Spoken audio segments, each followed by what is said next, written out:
really try and get the feet guys involved early. Dude. Yeah, dude. So I mean, the deal is, if you want this to get a lot of views, do exactly what you're doing. I kind of, I don't know. Do people like size 8.5? Oh man, do you have size 8.5? Yeah, dude. Why do you have such small feet? I don't know. That's why I don't wear any of the nice sneakers because it brings so much attention to it. Are your feet small enough to where people call you out on it? Well, they're really drawn to the sneaker. Like, oh, what are those? Like the Jordan 4s? And then I'm like, yeah. And then there's a really long pause. And they're just like, yo, man, what size are you, dog? So I don't wear them. I wear my New Balances every day. That's so funny that you have a whole sneaker collection off camera. Will has a really nice they're sneaker all collection. Brand new quality. So you're just sweating every time they compliment you on your sneaker. Yeah, I'm more afraid that someone's gonna see how small they are than steal them off of my feet. Yeah, give them to their grandchild. Yeah, their little brother. I don't know, dude. It's bad. That's bad. funny. Yeah. I only have. I'm gonna get the Caitlin Clarks when they come out. Is she getting the Clark a shoe? ones? Oh, dude, what do you? Clark come on. ones? Yeah. Okay. She's the new Jordan. That's true. Well, that's. Go ahead. No, that's you know. Dude, I hate to bring my feet out, but I actually. Yeah. I mean, you can kind of put them in the cupboard. Yeah. You look like you played volleyball for them. I know, too. Well, then. I think I'm too short to have played. See Elmhurst. Whatever. It's good for the bit. It's fun for us. I've decided that if I ever make it in comedy, I'm going to somehow name drop Elmhurst a lot. Yeah. Because I loved my experience there, but ultimately it had a lot of shitty things. Mm-hmm. You played D3. I'm sure there were a lot of really shitty. You guys had nice facilities though. We had nice facilities, but the whole D3 experience is just really weird because you're going to a liberal arts school. Yeah. And mine specifically, it was just this. It was either hyper conservative Christians who were engaged by junior year. Whoa. And then just people who were still holding on to their high school athletic dreams, but just weren't good enough to go anywhere decent. Yeah. And it was just a weird fucking dynamic. Which one were you? Definitely the latter. Definitely the latter. Do you remember the moment that you realized you weren't going to be a professional athlete? Yeah, I was 10. Well, that's pretty early. Well, my dad fucking let it. He sat you down? He's like, no. Really? Yeah, he's like, no. Well, this is fun, and this is something fun that you enjoy doing. I love watching you, but you're gonna be 5'8". Damn, you have an 8.5 size shoe, dude. Yeah, that's who do you know? Nobody in the NBA has an 8.5. No, dude, I got a lot of their shoes though. Would you go pro in lacrosse if you could go pro? No, I make more doing a fucking remote desk job, dude. That's the problem with pro lacrosse is it's really for the love of the game. Really, even when you're a pro in lacrosse, you're still doing open mics every night. Yeah, exactly. They all have day jobs. Not all of them, but the vast majority of them. A lot of them are finance bros too, just really, really living the stereotype. Which makes sense. Yeah. So which sport would it be? I have this debate with my friends so much. It would probably be something low impact that you can play for a long time. Oh, you're just saying it before you're saying it. Probably golf. Yeah, golf. Yeah, I mean, what else can you continue to make money on until you're 60 years old? Yeah. Me and my teammates in college, after going to a lift and just having our bodies hurt, would just be like, why didn't we just do college golf?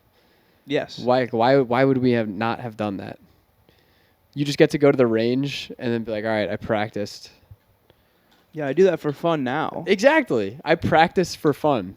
Yeah. That's crazy. And I'm fucking bad, too. Yeah. I'm really bad at golf. How bad? Dude, it's not... This is a really fun story, actually. So I haven't been in Chicago long enough to, actually understand where the bad parts are. Okay. And we went to a golf course on the South Shore. What's the name of it? I don't know. It's right on the South Shore. Dude, I think I've been there. Probably. Where you can every hole's just a straight shot, basically. No, it was a really nice course, but it was on the south side. But this is how we were on the last hole, and I wanted to hit a flop shot, which I've never done. Dude, that's the best shot in golf. I've never hit a flop shot. I skull fucked the ball so hard It went out of the course and it hit this guy's car. And like we're Parking lot car or car driving by car? Car parked outside. Okay. With a guy inside of it smoking weed. And you know, we fucking speed walk out of there pretty quickly, and then this guy had jumped the fence to come up to us and confront us.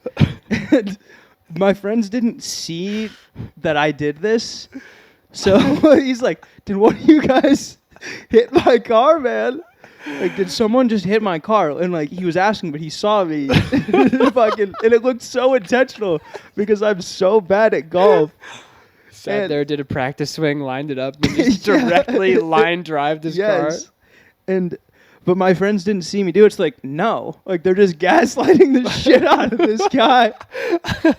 Like, they don't even know they're gaslighting, though. Yeah, they're like, no, man. Like, no, we didn't see that. That didn't happen. He's like, anyway, he got, like, my friend's information and then, like, never texted him. But I mean, what actually happened to his car? It was a nice car, too. It was, like, an Audi. I'm going to give out too much information, and he's going to know. So he was doing good for a stoner. Yeah. Well, he said it was his mom's car. Yeah. Dude, when I was two things. I did similar. I went to like a park near me. It was just like a baseball field, and there was a street right next to it, and I just was working with like a 6-iron, and I just had 5 balls. I would hit them and then walk to each one and just hit them back. Like, it was just like the most white trash way to like practice really your golf swing. But it was in a really nice fucking area where I grew up. But so I like go to the far side and I just hit like one ball and it's a shank. And then I'm like, all right, I hit another, it's a slice, another a slice. And then I'm like, maybe I should stop. Like, there's a street right there. Maybe I should stop. And then I remember thinking like, no, I just need to like lock in right now. And dude, I literally did like a low line drive directly at a car. Oh, no. And I literally just like, I was like, okay. And I just like picked up my clubs and sprinted home. Moving car? No, just parked car. Oh. And then when I was I think I was a junior in high school, I started playing hockey for the first year. And so I was working on my stick skills with a green biscuit in the kitchen, and I was recording it on my phone. Yeah. And I rolled up the carpet so it was in front of the like lower half of the oven, and I was just like saucing it to the carpet back to myself. And then of course I fucking hit it into the oven and I shattered the oven. And I have on video just like me just being like, oh fuck. No. And then so I roll out the oven. I hide the green biscuit. My mom comes home and she's like, what the fuck? Like, what happened? And then I was like, I don't know. I'm like way too old to be pleading I don't know. You're a junior in high school. And she's like, you're going to tell me that you were not playing hockey in our kitchen. And I was like, I was not playing hockey in your kitchen. So then she calls the oven people, who I don't know, the Germans. Wait, the oven.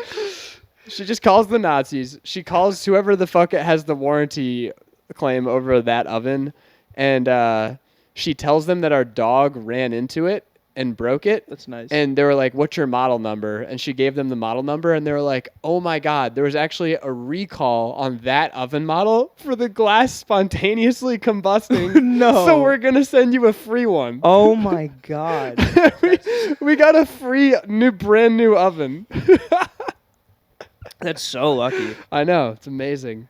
Oh my God. Best case scenario. That is best case scenario. That's why you should break an appliance and lie to your mother about it. Yeah. I broke a window one time playing lacrosse in the backyard.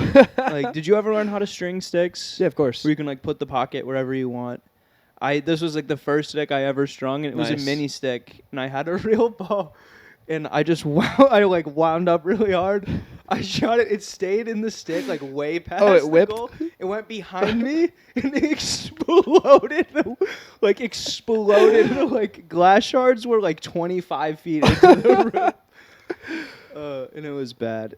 And was that your neighbor? No, it was my mom's room. It was her room, and we were renting at the time too. So I don't know how that like actually got fixed, but it just reminded me of that. What was the fallout?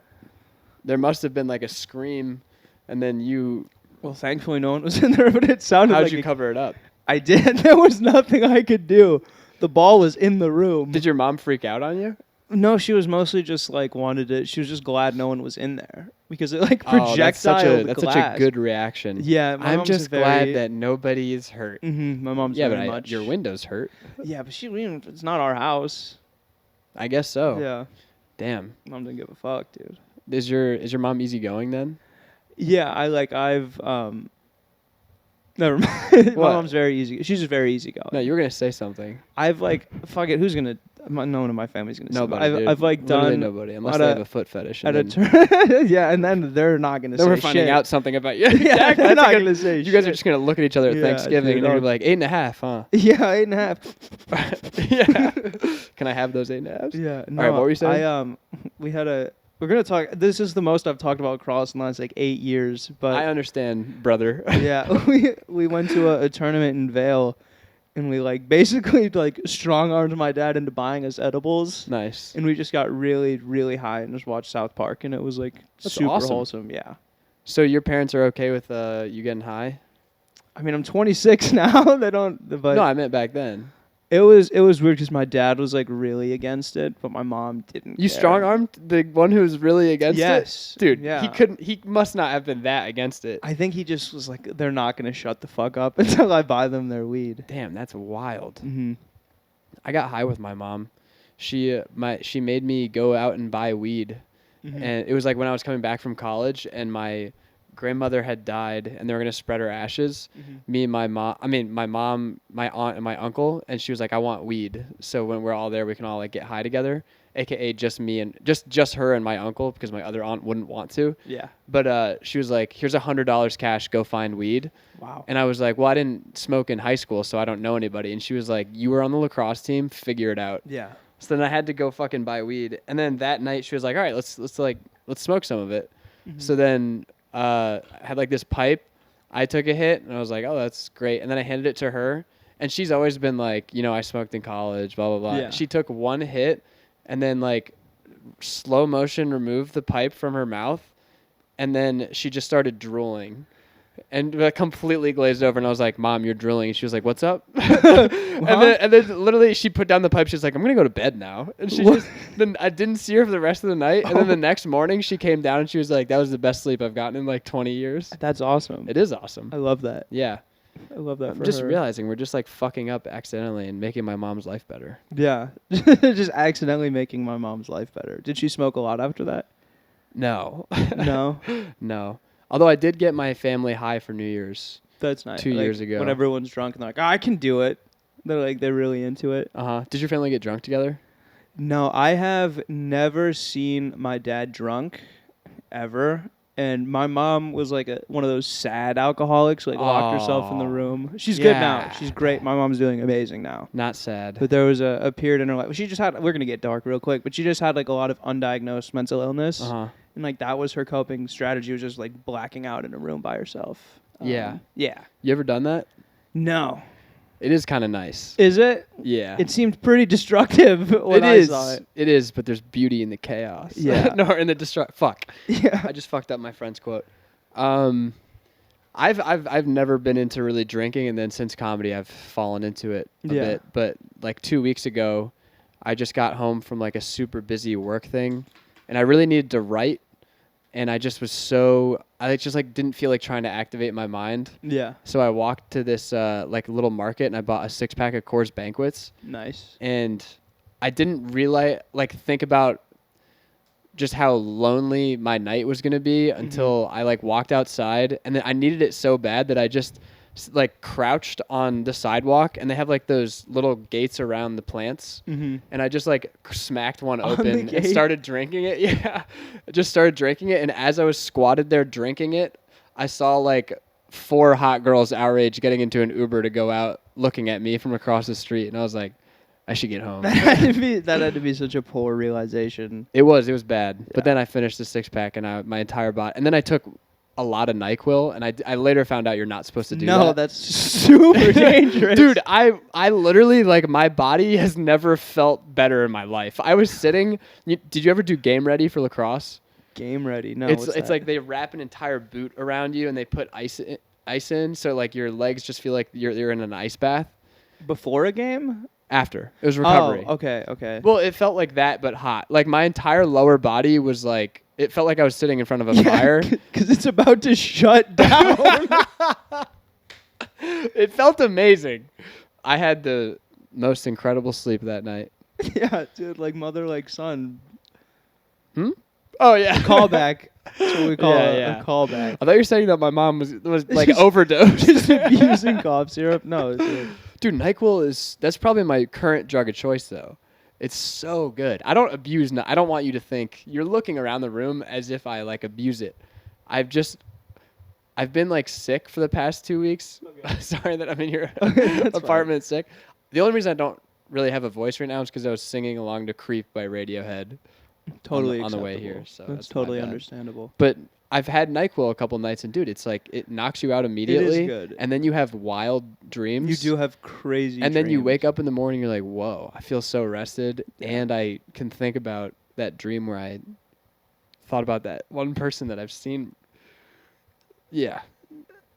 Yeah, you know. No.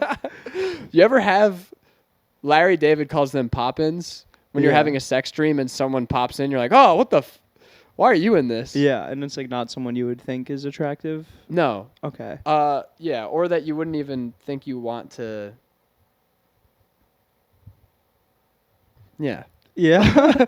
I had one of those last night, and I'm still dealing with it. Who was the pop-in? It was a person in comedy. I'm not gonna tell you who though. Guy or a girl? It was a girl. Okay.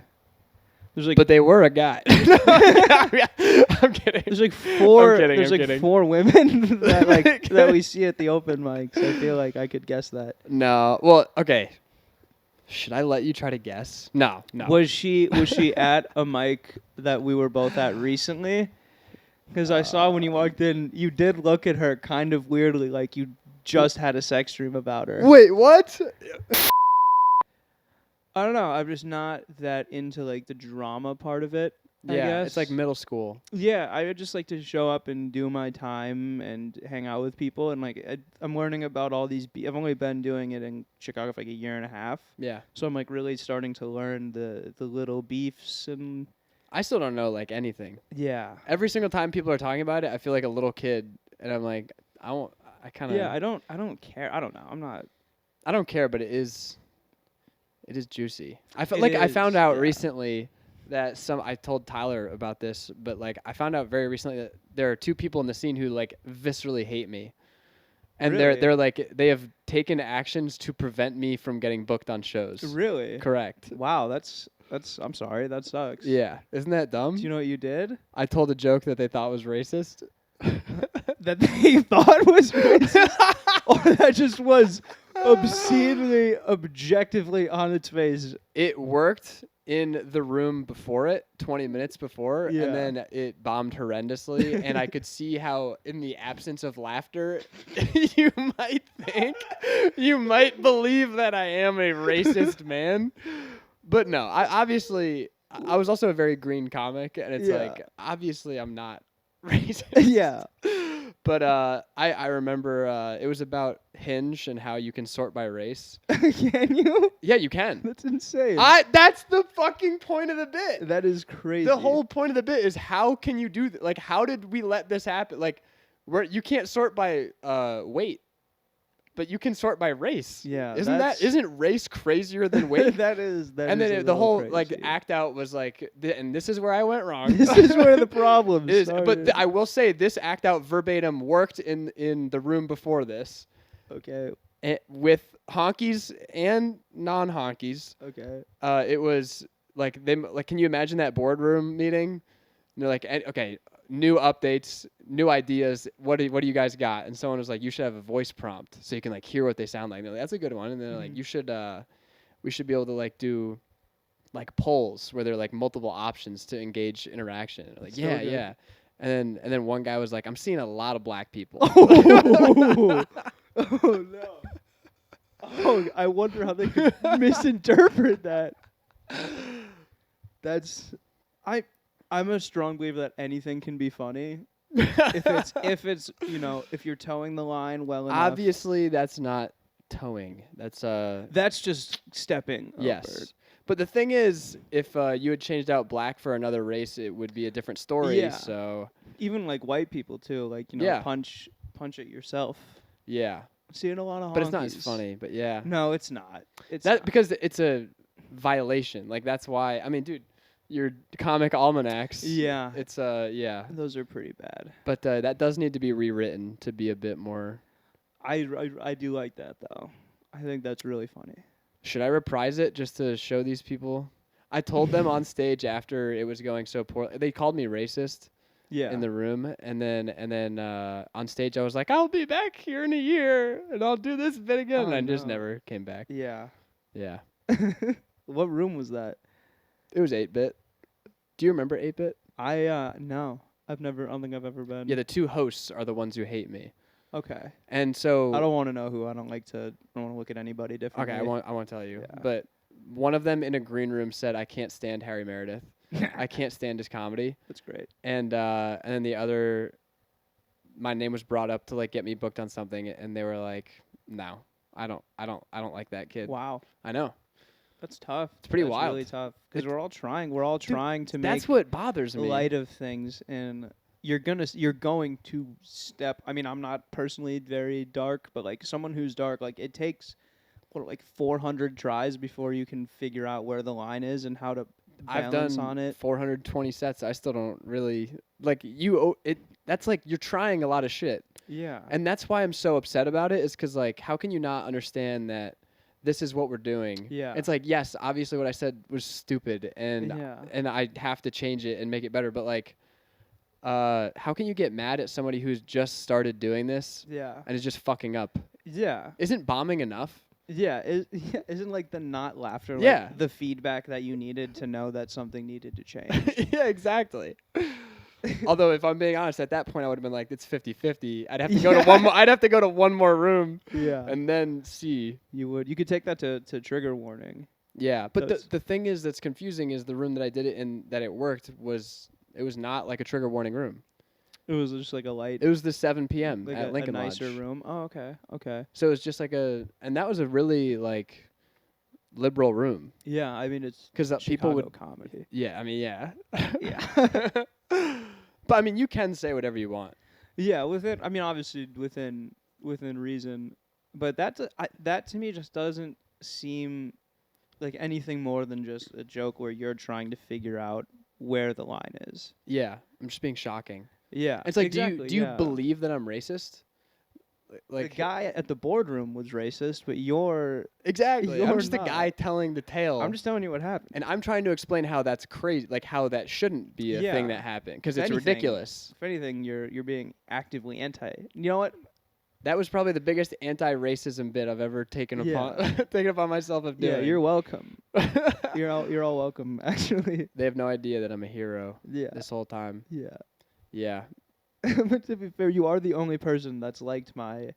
Like I have one bit. I'm like, am I punching down? And the answer is yes. Absolutely. That it is punching down, and I'm trying to do the joke without that part, and you are the only person that's ever laughed at that. Dude, that's not true. I saw Magic, and you know this is true. It killed. Do you have the recording?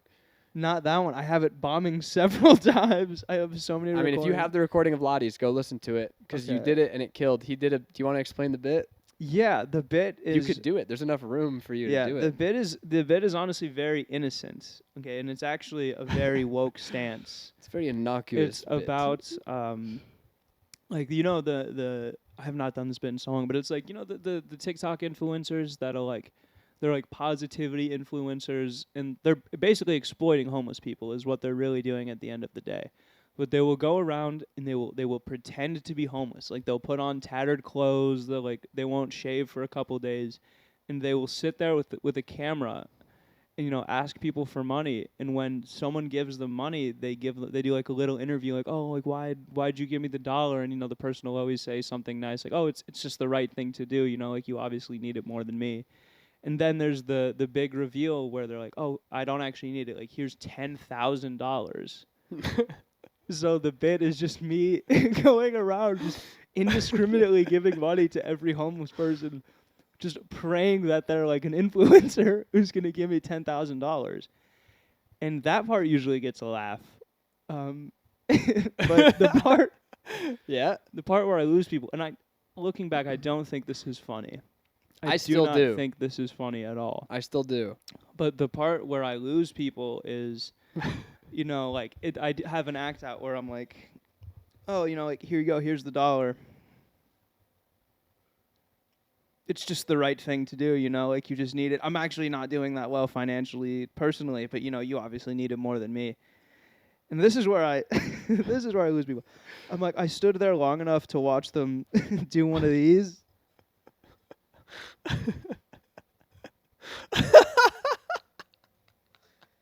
Which is so terrible.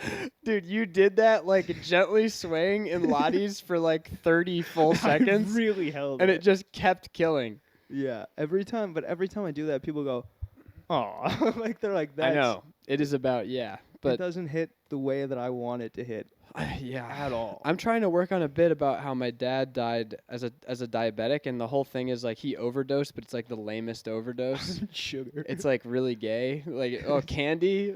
It's like the thing that you get when you say trick or treat. Like that's what killed you. And I literally am so frustrated with this bit. And then yesterday I was driving and I was telling it to a friend of mine that I was driving with, and I was just like, I guess people are just bummed out when you just talk about your dad dying. Like I have to make it funny because right now it's just like people feel bad. Yeah, but they shouldn't, because that's like you're being cathartic about it. I know. Like, it makes you feel better about exactly. it. But to I'm not talk making about it. The sympathy, dude. Getting sympathy in stand-up is the fucking worst thing. The worst. I did a show for Hannah that was in the suburbs, and when I rolled up, the entire crowd was like 60 plus, and I immediately was like, "There goes my entire set list." And I did all my fucking one-liners and hacky bits, which worked, by the way. Yeah, they love that hacky shit. Yeah. Like who really hates gaslighting? Thomas Edison. I love that one. that was like master stroke. But. What the fuck was I going to say? I was doing that.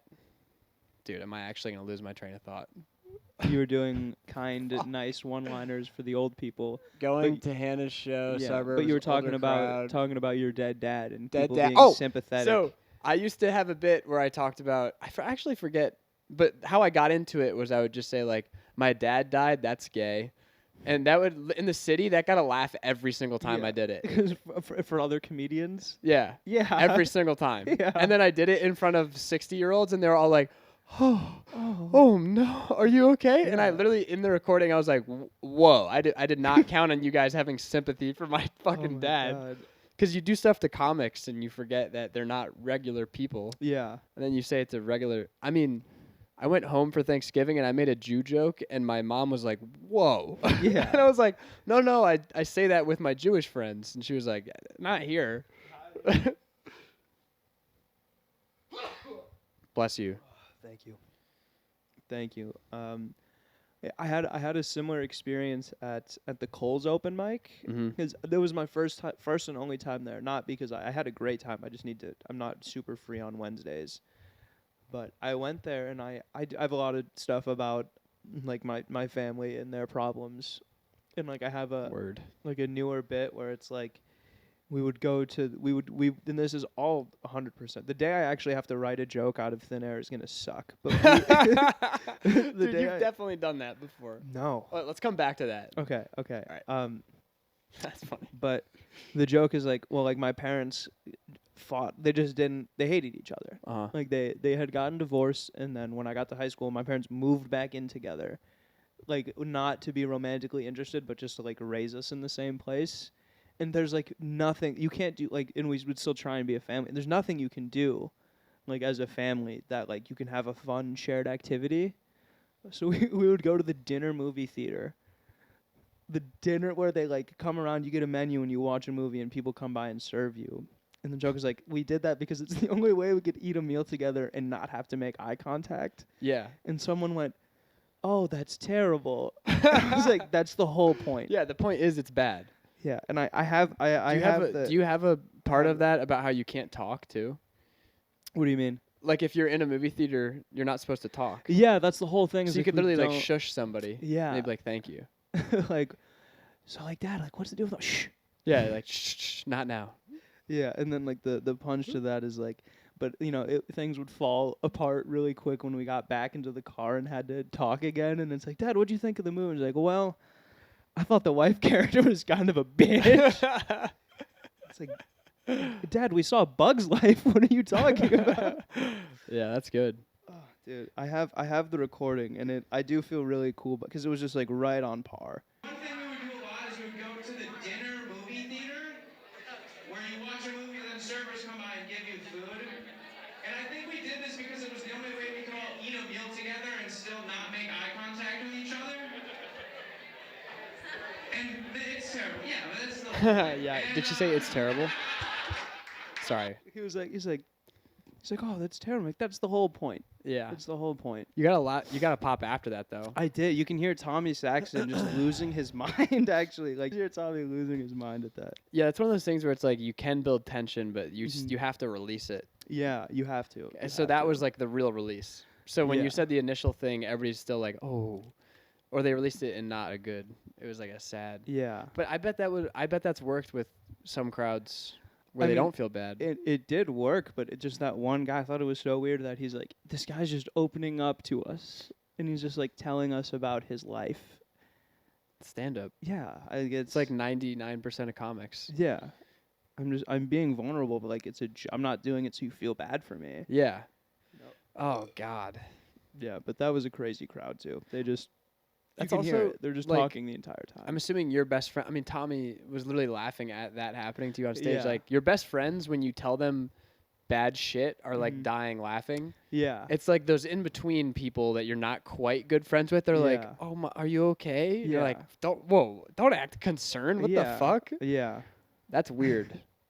Yes. You should be like, if you saw one of your good friends fall down a staircase. Yeah. I'd laugh. I'd laugh for a good bit. I'd make sure they were Initially, okay. But my knee-jerk reaction would just like enjoy watching them yeah. fall. I saw my best friend. He like sprinted and jumped onto a soccer goal, and then his body went completely horizontal, and he Yeah. fell like all the way up. It was like a cartoon, just Yeah. completely could not breathe, knocked the wind out of himself. And dude, I also couldn't breathe because Yeah. I was dying Oh my laughing. God. Like the. He literally was like, dude, that the first time I ever like considered my own mortality was when I was like 4 years old, and I was running around above my staircase, and I fell down. I just tumbled down my staircase, and I landed at the bottom, and I couldn't breathe. Yeah. And just that feeling of inhaling and not getting any air, I literally was like, "This is it. It's So gonna all scary. end." Yeah. And then I was 4, so I had never like thought about it ending. Yeah. I don't know if I was 4, but I was a kid, Yeah. and I was like, "Whoa."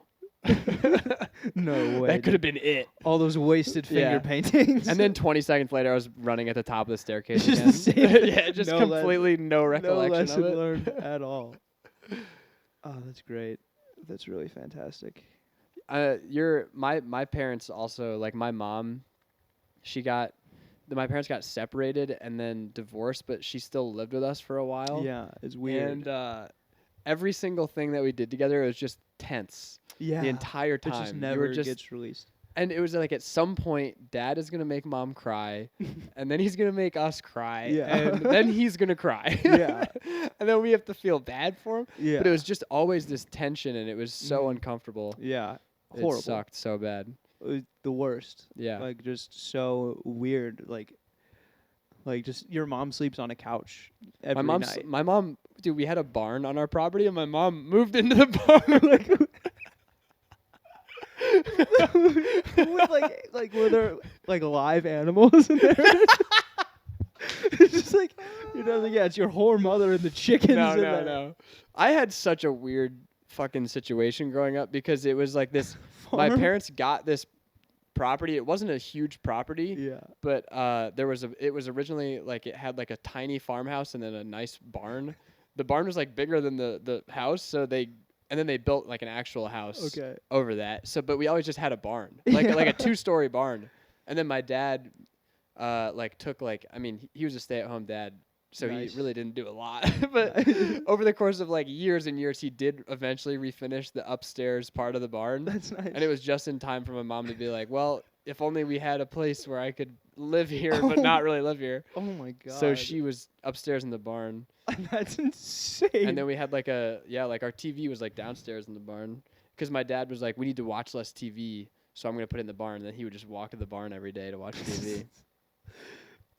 It was all, crazy. but yeah, and it's like, so when you hear barn initially you think poor, but then when you tell people about the barn, they're like rich, but we weren't rich. Yeah, well, But we weren't poor. It was just middle class. And then let's speak. You did play college lacrosse. I did, yeah, but I got a shit ton of financial aid. Okay. I got like the only reason, I mean, I literally wasn't even supposed to tell my teammates this, but I paid like, should I say this on air? I paid like $250 a semester or something, just in retardedly low. Because my dad died, and then my mom lost her job the year before all her 3 kids went into college. So like everything happened all at once, and all the financial aid people were like, just take it. Yeah, just take Here it. you go. Yeah. And my mom is a very good writer too. Yeah. So she would write like the sob story. And if you just list the facts, it's like pretty good. Yeah, it's pretty good shit. It sounds sad. I'm trying not to be sympathetic because of that conversation we just had. No, it's not But that tragedy. is- It's hilarious. I mean, that is on it. That's pretty tragic. yes. But I guess that's funny. Try to make it fun. I don't talk about my life on stage though. Yeah. If you noticed, I just talk about not making women come. Yeah. I mean, is that not your life? I haven't had sex in 513 days, so. But who's counting, right? Yeah, who's counting, Who's dude? counting? The problem is that one day the problem is that I know the date that it was on because it was after an open mic and I have all of my sets and I remembered which mic it was, so I went through my sets to find the date. Yeah. And now I can just ask Google how many days it's been since that date. Were you like these jokes got me laid, and now you're bringing your like jokes to say on a date, and it's just the whole set. How many days has it been since May 17th, 2023? There are 515 days from May 17th, 2023 until October 13th. 515. 515. That's my longest drought. That surpassed my drought from college, which was so I had such a tremendous drought in college that I made a song about it. Yeah. Mm-hmm. I have that song, but I don't think I'll. And here's the thing about that song, I thought it was genius, Yeah. and I played it the last time I had sex for that girl, thinking it was really Mhm. funny, and she did not like it at all. And you haven't been laid since. Correct. I wonder why. Everything in my life is such a mystery. Yeah, Why do these dude, people think I'm racist? That's crazy, dude. It's insane. Yeah, Why does everyone feel bad for me? I know. But, I mean, you and I both, no matter how poor our lives go, we're going to look like our lives are going pretty all right. Yeah, because I don't save any of my money. I think there's more money in sneakers over there than there is in my savings account. How much is in your savings account? Dude, like, not a lot. I have 200 in my savings account. Okay, that is significantly less than what I was gonna say. Yeah. Damn. I'm in $8,000 of credit card debt. Are you really? Yeah. Hell yeah, dude. It's because of all this shit, dude. Yeah, the cameras and the microphones. Yeah. And the fancy schmancy. I also bought a bed frame. Mm-hmm. I got a twin-sized. Is your bed your bed frame is twin size and your bed is like a full or something? No, I have a twin frame, but a king-size mattress. Are you serious? I just sleep on the middle, and the sides, the sides droop off. Hang on. So it looks like. Hang on. Hang on. Jamie, could you pull that up? Yeah, no, dude. I wish we had a Jamie. Dude, I will have a Jamie one day. Shout out Mac Harden. He'll be my Jamie. Okay. Shout I out hope Marcus Yandal. Shout out I hope Michael I can find. Pavasic. Yeah. So your bed is just like basically this. Yeah. Yeah. It's basically this chicken sandwich. No, it's I have a regular. I have a twin sized mattress as well. Okay. Yeah. So I have like a dorm room set up, Yeah. which is kind of nice, That's honestly. fair, but, like, is Yeah, that it's just basically overflowing. Your bed on your bed frame. I don't. doubt we can. Honestly, though, the bed frame that I bought was from England. Why? Why? Dude, because it was a make that was similar to another frame that I had my eyes on, but I couldn't afford. Yeah. Called the Thoom, which is like a $4,000 bed frame. Oh my God. I know it's so stupid, but I was like, I want a good bed frame that's gonna last me. I'm a big believer in buy nice, not twice. Yeah. That's why I have a $100 pen. Really? Yeah. Oh, Have you that's not? Nice. Have you not? No. Yeah, I have a $100 pen. Oh, that's wonderful. Holy shit. Wow. Because I think it's cool that it's my one tool, and I use it every single day. Yeah, that's really nice. So it's like I want it to be as nice as possible, and I have an ink cartridge from Japan in there. wow. Yeah. Do you know? Are you like knowledgeable about pens? No, Just this one? just this one. Okay. I was just like, I want something where I like really, really enjoy using it, because for comedy, sometimes doing comedy, like, I mean, for me, it's not really a problem, just because every single time I'm bored, I like start thinking about stupid shit, and then that is comedy. Right. But especially for like writing stuff down, it's nice to have something that I like am excited using. Yeah. It's sexy. Anyway, so that's why I bought an English bed frame Yeah. from getlaidbeds.com. Great, handmade in London at like a farm outside of London, Wow. and they sent it to me, and yeah, I haven't courted a lady No, since. no, and that sucks because I feel like as a guy in your 20s, having a bed frame is like kind of a performative act. It is. Like I don't care. Like the girl I was dating at the time was like, "You need a bed frame," Yeah. and I got one. I mean, it looks. Yeah, now It looks fine, but But if you didn't have one, a girlfriend or a bed frame? bed frame. Yeah, it would be fine. It's just the headboard, like.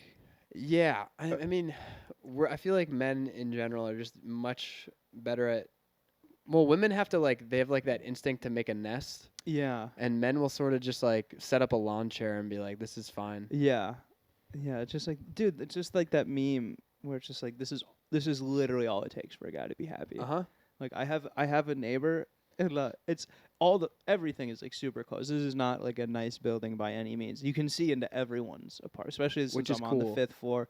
There is someone who has like one of those clear plastic storage bins Uh-huh. as their TV stand. Oh, no way. Yes. Wow. I'm like, that's literally all it takes. Oh, That's all it I takes. kind of respect that. Yeah, and my girlfriend's over here making me buy a duvet cover. Oh, fuck that. Do you know how long it's been since I washed that?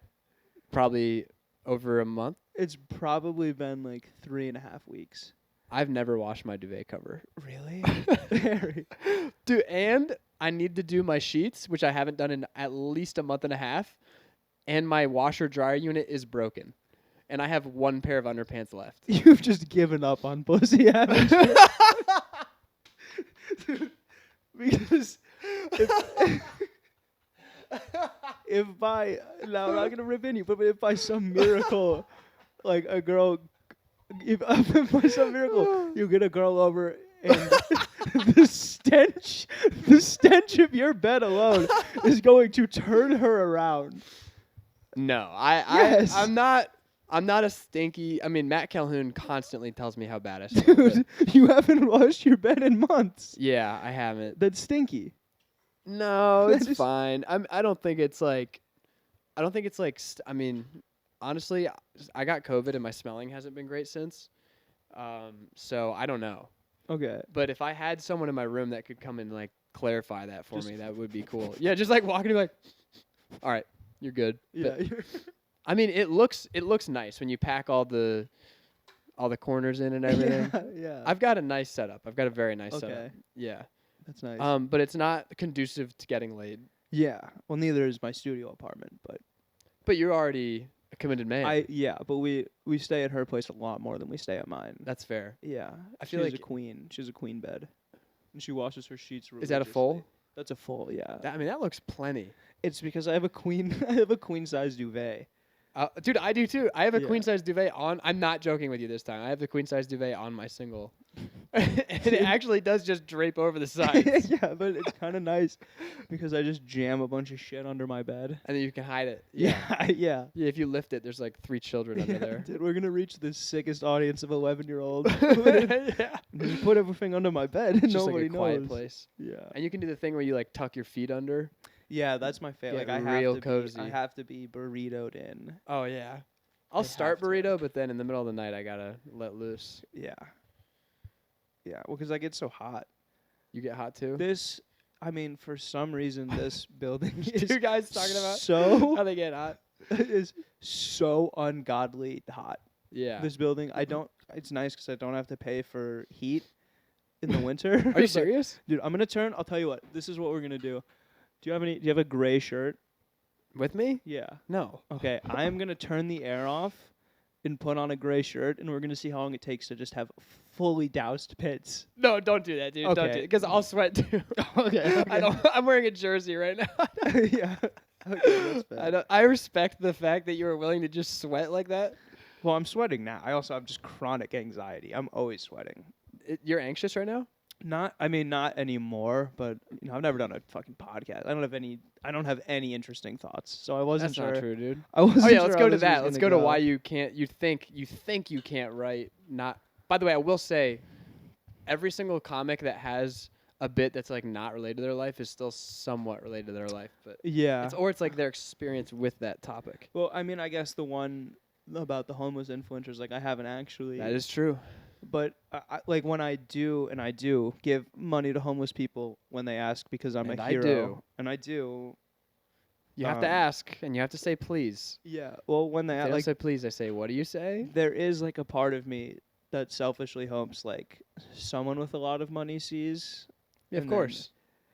But that like they give me the money. It is funny for them to see that and be like, he's too far gone, but I'm going to help you out. He's just gonna spend it on nonsense. Yeah. We got to give it. How to pissed would you be if like a super wealthy guy saw you giving to a homeless guy and then like intervened and he's like, you don't need help because you're giving away your money. So Yeah. I'm going to give it all to this guy. I And need then it- that guy leapfrogs you. Yeah, that I would be fine with that. I would be upset. I'd be like, damn, like I could probably. That'd ruin my day. Yeah, Might ruin my week. that might ruin the next meal I have. Are you going to buy that meal or cook it? Well, I'd probably cook it because I don't have a lot of money, as we've touched on. Yeah. I mean, Yeah. the only reason I don't eat fast food is financial. Yeah, Otherwise, I would literally just eat fast food yeah. all the time. There's no dollar menu anymore. I know, it's bullshit. There's no value. I limit myself to Jesus. I crack my knuckles a lot, and sometimes I'll move them in a way that sends sharp pain throughout my entire body. That was terrifying to watch. sorry about that. Sometimes that happens with my neck, and I feel like I'm paralyzed. Yeah, I'll like go like that too fast, and I'm just like, oh. and you get, like the heat waves. Yeah, that I come- hate it. Yeah, yes. And I'm like, is this a sign of my body degrading? Is this forever? I Is know. this life now?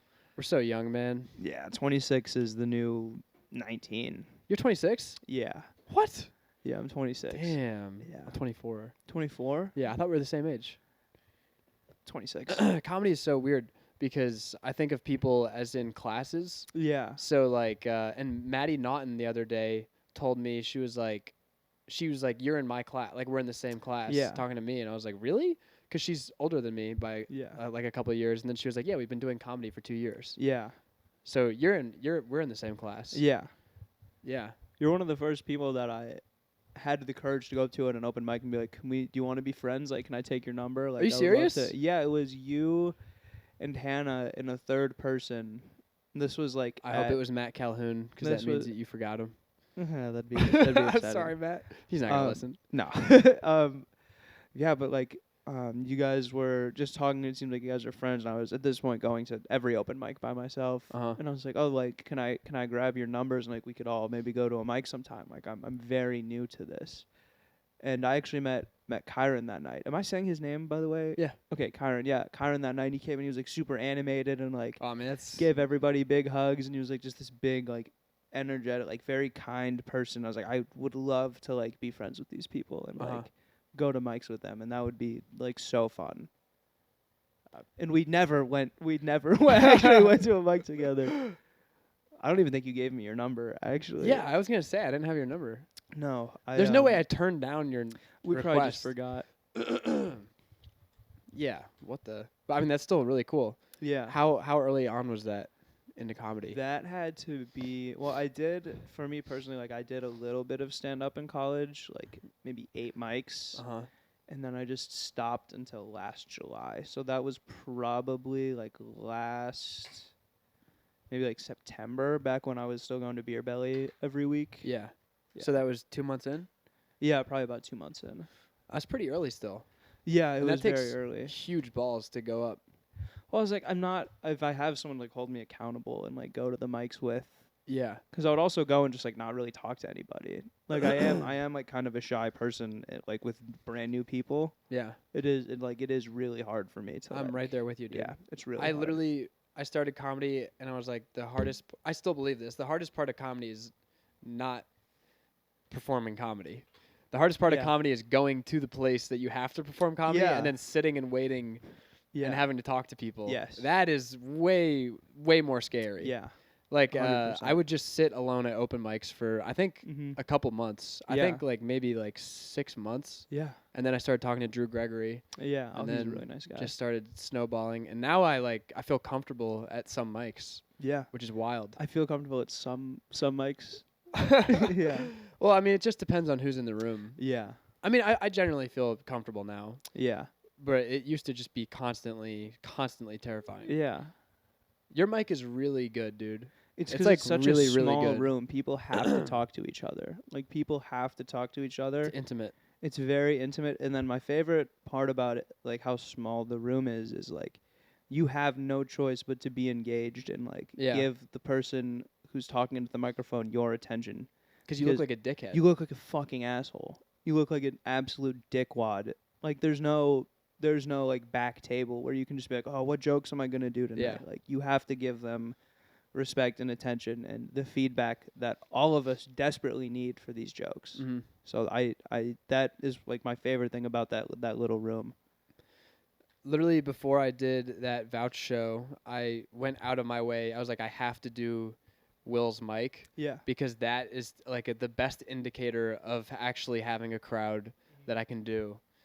And I did that set, and I literally was like, thank God I had that set because Yeah. that set gave me so much confidence. Yeah, and you opened with the same joke that you opened your vouch set with too about pooping without your phone. Yeah. Yeah. And yeah, which I definitely have to cut most of that, but Yeah. Yeah. whatever. It's a great bit. Nah. Whatever. I need to Yeah. revamp. Things have to change. Yeah, I mean, But- we all do that. Where I look back at a set and I'm like, dude, I bombed so hard. I'm never doing any of these jokes again. And it's like, you're just freaking out and being hard on yourself. Like, that's all it is. It's just like I can't stand B- sets. Yeah. That's the worst. Yeah. Drives me up a fucking wall. Mhm. And the last 2 sets I've done have both been B- sets where I'm just like, I just didn't do what I wanted to do. Yeah. There's a wave and you got to catch the wave and you got to stay on the wave. Mhm. And it's so frustrating. I feel like Yeah. I just wasted my time. Mhm. When you like really bomb, you can like analyze. Oh, You can just be yeah. like, I honestly don't like if you bomb at a mic, like whatever. Who cares? I mean, I say that now, and I fucking had a bad set at Shuba's this week, and I was such a baby about it. Yeah. But then I got home and I was like, what am I upset about? Like, what am I Yeah. actually fucking upset about? Nothing. Yeah. No one's gonna remember that. Yeah. I just have to keep fucking doing it. Yeah. But yeah, your mic is. I'm like nervous to work shit out at your mic. Really? I mean, I still am constantly in a state of flux Yeah, because none of my yeah. bits are fucking done Yeah. ever. But yeah, I mean, yours like some mics I will literally just go to. I mean, I'd say most mics I'll go to and just read my notebook and like Yeah. they're just retarded ideas. You're just like, what else? What else? Yeah, like at 3 mics this past Like- week, I said, you guys ever think about how being pissed on and pissed off are not mutually exclusive? That's good. And that was the reaction I got from every Yeah. single mic. Everybody just been like, okay, yeah, sure. yeah, you're And I was like, okay. But I would not have done that at your mic. Why? That's a funny No, joke. I probably would have. Yeah, that's a funny joke. I would have laughed. It's a tweet. It's a tweet. It's a tweet. Yeah, that is a tweet. That is a tweet. Got to put that in the tweet bucket. Mm-hmm. Do you ever write a style of joke where you're like, I like this, but it's not me? Yeah, anything slightly edgy. Really? It just does. It just What you were saying before the podcast. what the. I don't even say that. I don't even say that in my daily life. But I'm gonna it's bleep that on the pod. yeah. Obviously. Thank you. We'll just cut those last 10 seconds. But like anything remotely edgy, like it just doesn't really work unless it's extremely clever and it's very clear that it's not my beliefs, because it's not. I can't. You try and ham it up and you try and really put yourself into the bit and like make it convincing, and it's just never convincing that like these are things that I believe or things that like I poke fun of on a regular basis. It just never works. I mean, yeah. If you're not in it, you shouldn't do it anyway. I'm not even like saying the word like masturbate. Like Teddy was like, yeah, that's a great joke. He's like, just keep saying it so you're comfortable saying the word masturbate. You feel uncomfortable saying masturbate? I sometimes, yeah. Whoa. Because Is the church camp? that is such a fun story that I cannot wait to continue to do. I absolutely love that story. And That we is a good weren't doing story. that at church camp. We're doing other things. That I will probably post that joke soon. I'm doing a set on. I'm doing a thing on Friday that I think is going to be like a really good thing, and I'm hoping that if I get a good clip of that, I will probably post that joke. Mm-hmm. So, very hopeful on that. Yeah. Because that is I love that. I love that story. I finally figured out the ending. That is a joke that I've been telling since like my first open mics. Oh, wow. It never worked. Could not figure out the ending, and I was like, oh, I can just make something up. That is Like, true. Going back to like I try and pull everything from like a real. Everything is like 99% real. I was like, oh, I can just make up the ending to make it funny. Uh-huh. And then worst case scenario, you can just be like, just kidding. Yeah. He actually did blank. Yeah. That would be such a crazy twist if I was like, no, something terrible actually happens to all of us.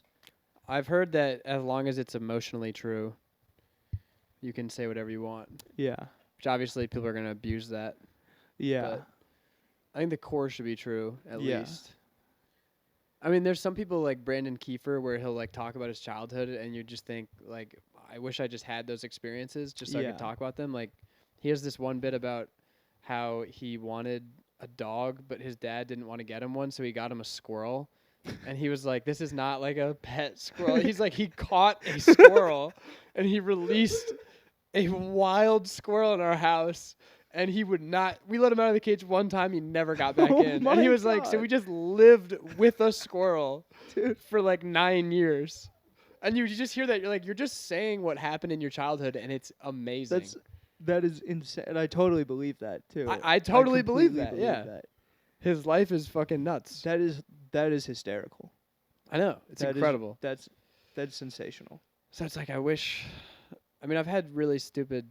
Most of the stuff that's been like really absurd has been related to my dad, Yeah. and I just don't talk about that much on stage. I mean, this bit that I'm working on now, people just feel bad for me. So I'm the next time I do it, I'm gonna change my presentation of it Yeah. completely. But like, I need to figure out a way to do that without eliciting sympathy. Sadness? Yeah, sadness. Yes.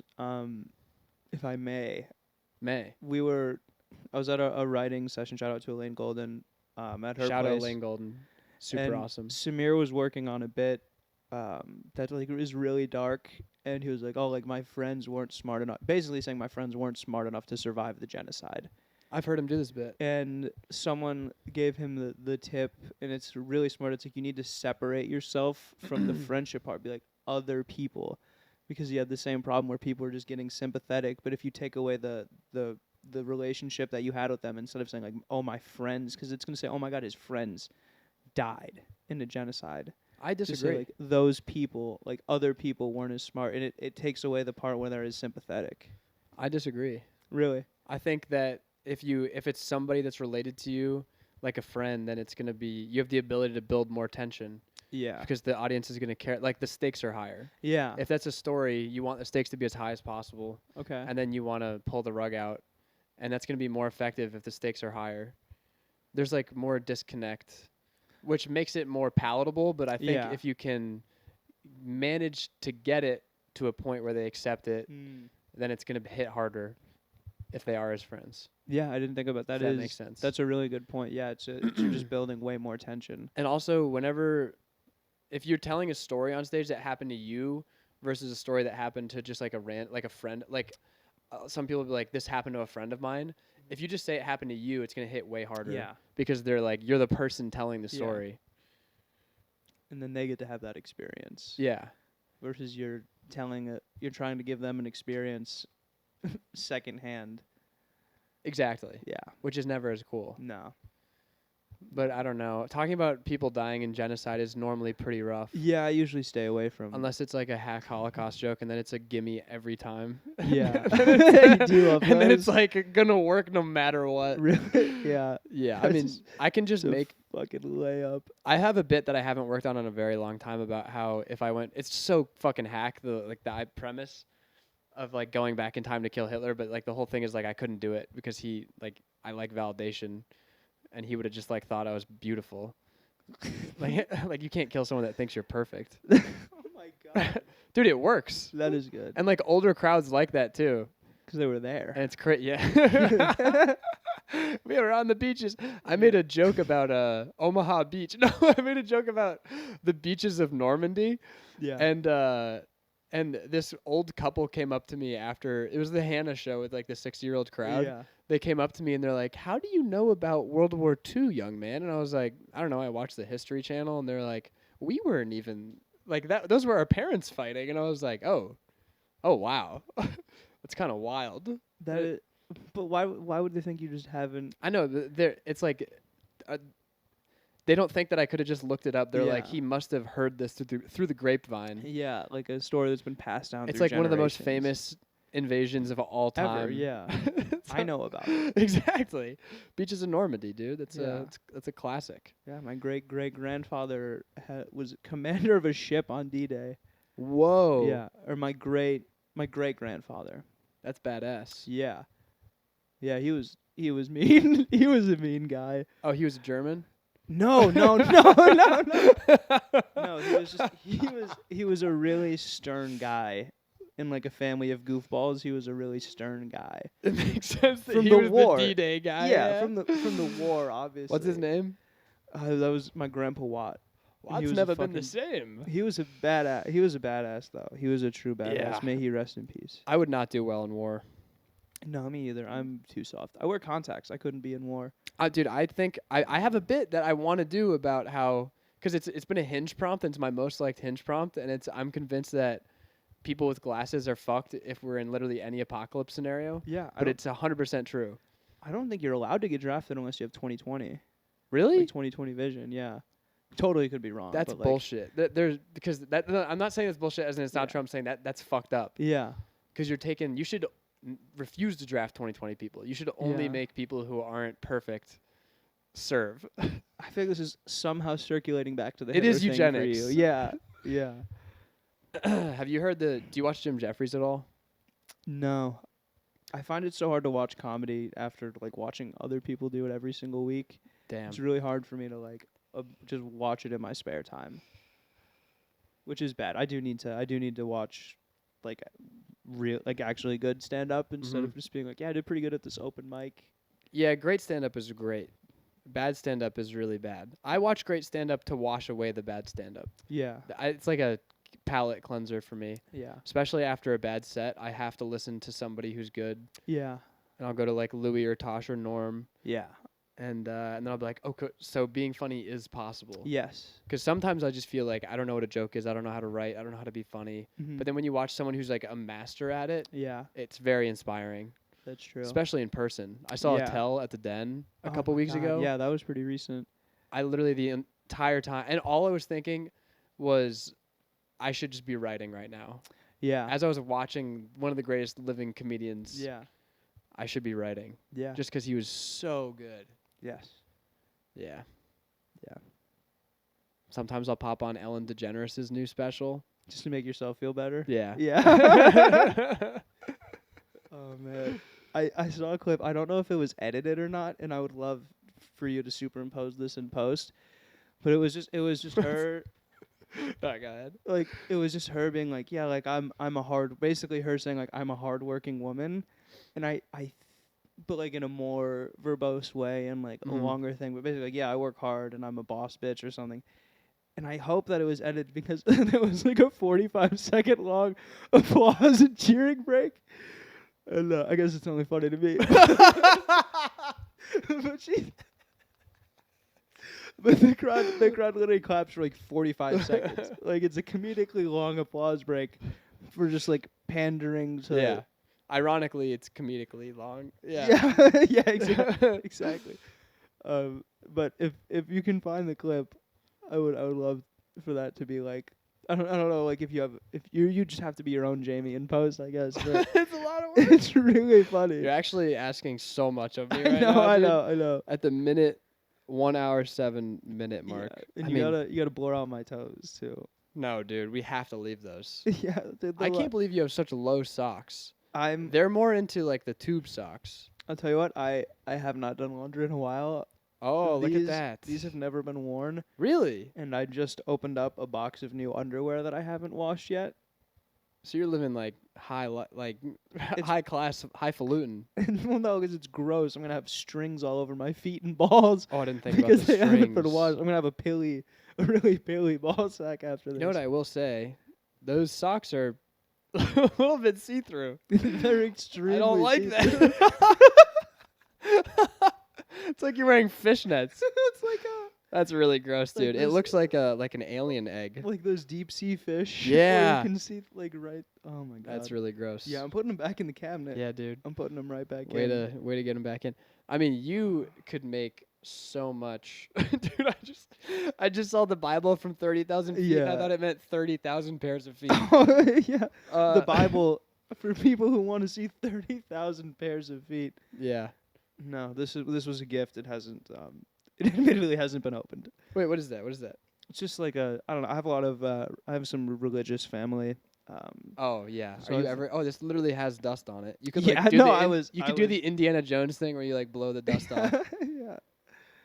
Yeah. Oh God. Yeah. I have some. This looks like a very- really thick book. Yeah, I have some very religious family. How's that?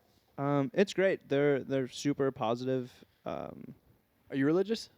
Not like practicing where I go to church and stuff, but I'd like subscribe to a lot of the lessons. I don't know about all of the beliefs, but I think Jesus's lessons can be for everybody. Uh huh. Just like don't be a dick kind of thing. What do you think happens when you die? No idea. I have no. What do you- Probably What's your ideal? ideal would be heaven, which is why I think so many people are. What is Christian. your heaven though?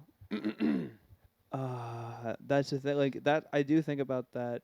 'Cause everyone's lot heaven because- is so different. Because I mean, if you think about it in like a pleasure sense, it's just a continuous orgasm. It just feels like you're coming all the time. Do you know what I mean? Because that's. But you're not I've actually. seen a video of a guy who comes like 200 times a day, and it's, Yeah. it's hell, dude. He's literally like bent over, like oh. He's like he can't even go grocery shopping because he's just coming all the time.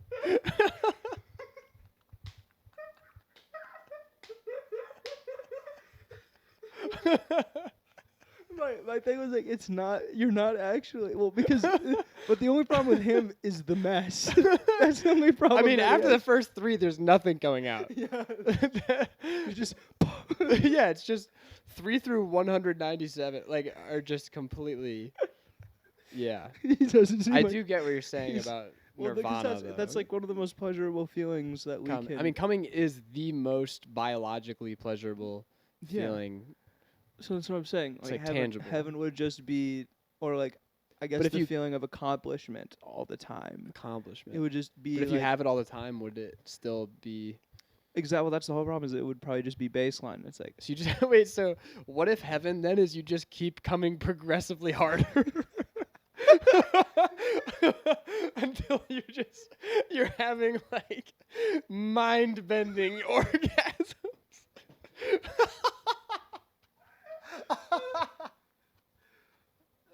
Nan, I'm so sorry if you're not watching this. Who am I kidding? I almost reached Nirvana the other day. Yeah. Dude, I swear to God. Yeah? You should come to my climbing gym.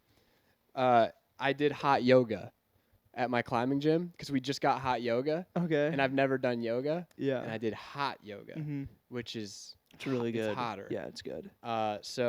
And I was kind of like skeptical about it, but then it was the day before my vouch set. It was the day of my vouch set. I was like, I need to relax. I'm so nervous Yeah.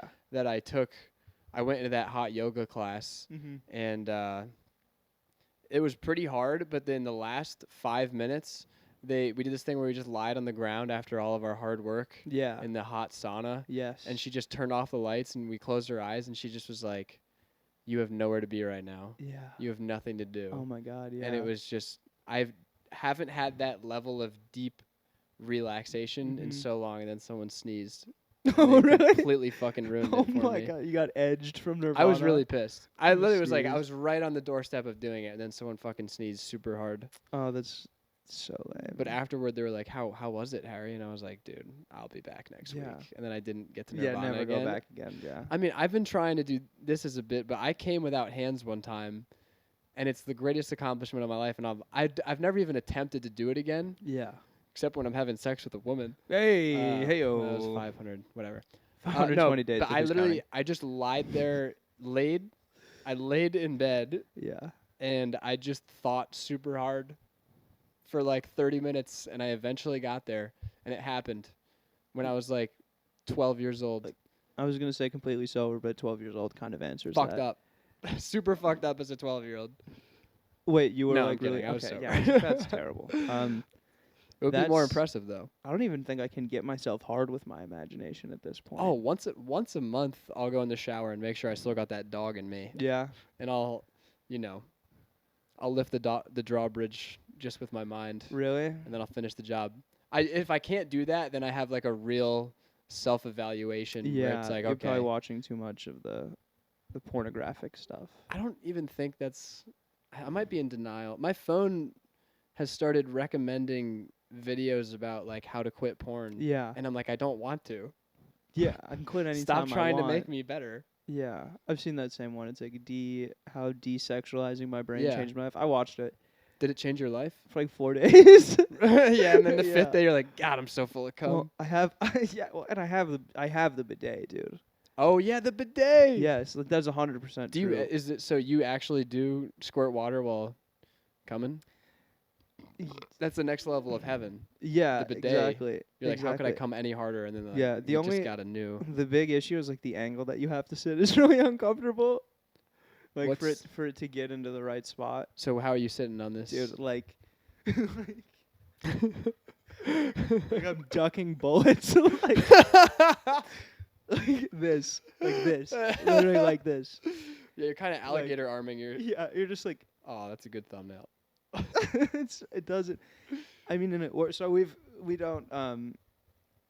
I don't want to get too personal, but It's that's too late. that's how you have to sit. That is How you could have you to get sit. more personal?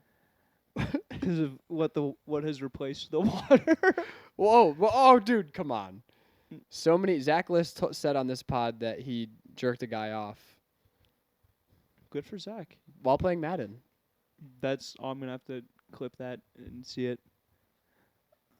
It's just like the next step you would imagine. Finger? Yeah. You're a brave man, dude. Well, I had a girlfriend do that to me in college, and it completely changed my life. Fuck. Completely changed my life. All I hear about is the bidet and the finger up the ass, and both are just life changers. It is genuinely. I'm not a gross. I usually don't get this explicit, but like it just genuinely is like a really pleasant, really pleasant feeling. So that's the third level of heaven. Yeah, The bidet, the finger, and the regular. it's so funny because when you said it's like heaven is just gradually stronger orgasm. You're just thinking about your life? Yes. Well, I thought about Yeah. that. Yeah. Yeah, you're sort of just gradually ascending the stairway to heaven. Yeah. When is the next when's the next level unlock? That I'm scared. I'm scared of what has to come after that. You're gonna come, dude. I'm gonna have to watch that video again. think is what Another that's 4 gonna- days. That's all it's gonna be. Yeah. Just have a reminder, and then it's gonna be 3 days, and then 2 days. Mm-hmm. You have to watch it just on loop. It is really sad how like incredibly gripping that can be on someone's life. Porn? Yes. Yeah. Like it is more addictive than cocaine and like heroin and stuff. Is it? it's not as outwardly noticeably damaging, but yeah, like it fires on all of the same I'm so dumb. Synapses. I just It's pulled like the that out same. of nowhere. I think that's what it is. It's like the same. You get the same kind of feeling, and it's so easy. Yeah, it's so accessible. So accessible. Yeah, and I think it's really damaging personally. Yeah, I quite often think about how much farther I'd be along in my comedy life if I just quit all my vices. Yeah. But then I wouldn't have peanut M&Ms anymore, and I'd be really sad. Yo, you could probably keep Or that. NyQuil. When you could probably cut that. I could just keep the NyQuil and the peanut M&Ms. Yeah. What other big vices do you struggle with? Just booze and weed. Yeah. I mean, not. I seem like I have it together. I have it Mhm. together. Yeah. I'm doing fine. Good I don't enough. need to change anything. Yeah. Yeah. I'm Sounds actually- great. No, I'm actually doing really well. no more questions Yeah. for me. I'm just. I just need to be. It's all. I just feel like I do a lot of nothing, and I just need to do more. Of something. If I can just do a little bit over a lot of time, like a little bit all the time, is kind of like my rationale for comedy, and Yeah. it doesn't have to be like these. But then I have a fucking screenplay that I'm gonna be giving to my professor to look at the second draft of in Professor? 3 days. Yeah, it's Like my- an old professor. my that college you're in- professor. okay. Yeah, and I'm giving it to her in 3 days. That's the date we agreed upon, and the only reason we have a date is because You won't do it. I won't do it otherwise. We met for the first draft and she tore it apart, and then she was like, all right, get the next one to me whenever you want. And I was like, I need a date, because if you don't give me one, I'm not going to be accountable, and I'm just Yes. never going to do it. Yeah. And I haven't started writing the second draft yet. And so the only day that I can, because Monday I'm going to be doing comedy, Yeah. and I need to get to a certain number of sets before the new year. That's the whole thing. But so on Tuesday, I'm literally just going to spend like 8 to 10 hours on a writing bender Yeah. and just fucking blow my load onto my keyboard. And just but that's not how this should be done. No. But that's how, like, I did roast battle recently, and I did all the jokes the day of. That was the Femi one, right? It was a Harold. They haven't put it out yet. Okay. But it was literally like last week. I found out about it on Monday because the other 2 people dropped out, and then I just didn't have time. So I literally wrote all the jokes the morning of. About Harold. Yeah, That's probably. and it was a good roast. Yeah. Dude, the first joke that I said got a 40-second applause break, and then I dapped up a black guy in the front row. You want to talk about heaven? You want to Dude. talk about heaven? That has literally been on my comedy bucket list of things that I want to do, is get a huge laugh and then dap up a black guy in the front row. I mean, as soon as I saw, and dude, he lifted up his hand to fist bump me, and I was like, no. No. Open up. We're gonna go for a full dap. Open up, pal. Yeah. Open up, buddy. Yeah. But yeah, procrastinating, and I don't know how you were as a student, but how Terrible. I was as a student is now reflecting my comedy, Yeah. which is bad. Yes. I need to be better, because as a student, I was always like, I can do well, but I could be doing way better, Yeah. and I should be. Yes. Do you have ADHD? I don't think so. Your leg is bouncing, and you're talking about how you need a hard deadline to get anything done. Isn't that just like not having accountability though? That's part of ADHD is an attention. It's not an attention deficit. It's an attention management problem. Sure. And like people with ADHD just need hard Trying not to deadlines. tap my leg. No, I don't think. I've like I slowed don't down the think so. beat of my leg. Yeah. God damn I it. don't think so. No, I literally have the DSM-5 of ADHD on here if you want me to read it to you. What is DSM-5? DSM-5 is how they diagnose how they diagnose people with certain illnesses. Not illnesses, but different Whoa, mental careful, ailments. dude. Yeah, different mental Careful. ailments. And I'm turning it into a joke, but it's like Is this because you believe you have it? no, I do have it. Oh, I've been okay. diagnosed since high school, but Do you have Adderall? yeah, a lot. Talk to me after. Dude, you should. All right. There's a national shortage actually. It took me like a month and a half to get my. So if your last price one. is gone I don't sell drugs. But like this is until after. hyperactivity as evidenced by a high energy level, restfulness, difficulty sitting still, loud or excessive talking. Short attention span, difficulty sustaining attention on a consistent basis. Susceptibility to distraction by extraneous stimuli and internal thoughts. And then it gets really mean. That's why I have this written Where's down. it get mean? It sounds like someone was just like had a really bad ex-girlfriend who had ADHD, and they're like thinking about her Does it when just they're say like like just huge bitch? no, basically, yeah, difficulty accepting responsibility for actions, projecting blame for problems onto others, and failure to learn from experience. Okay, well I feel like I don't have ADHD then, Okay, well that's just because I blame mean. everything on myself. Okay, that's fair. Also, if I Might have- have something I'm interested in, Might have two things. true. But like I can literally read in any environment. Yeah, I can read in like standing in Times Square if I like the book enough. yeah, So I am able to like laser onto things, but I have to Yeah. really like it. yeah. Which isn't hard. I have so many things that I'm interested in right now. Right now it's El Dorado. Yeah, what's El Dorado? Oh, what's El Dorado? The city of gold in the Amazon. The fabled city of gold. There was a man of gold that would bathe in gold every single day in the river. Okay, whatever. I probably shouldn't get into this. Yeah. But the point is, I get into topics. Another one is like maritime tales, and if I Maritime's like the sea, right? Mhm. Okay, cool. if I like get into those topics, I can't stop with that topic until I've finished the book or whatever it is. You're not gonna believe this. That's another symptom. What? That hyper obsession. That is like a huge one. No, I mean, I'm not even that crazy about Ernest Shackleton yeah, the fact that or you know his him. voyage. Yeah. Well, this is why everyone's self-diagnosing themselves on TikTok, because I don't. everyone has these traits, but it's like when it becomes hindering other parts of your life, is it like okay? Because it's like, oh, depression. Like, yeah, everyone has days where they have a hard time getting out of bed. It's like when it's get sad. yeah. Yeah. But it's when it becomes like habitual, repeated behavior. That's why I never want to claim I have anything, is because I feel like I'm not doing badly enough to justify saying I have problems. Yeah. But then I'll do things that are whatever. I don't want to admit. No, there's nothing to admit. Yeah. That's what I'm saying. It's like Careful. so many people have it so bad Yeah. that I feel so guilty, like hopping on the train and Yeah. being like, no, I also have victim this train thing. Yeah, and- exactly. It's yeah. like I can get my shit done.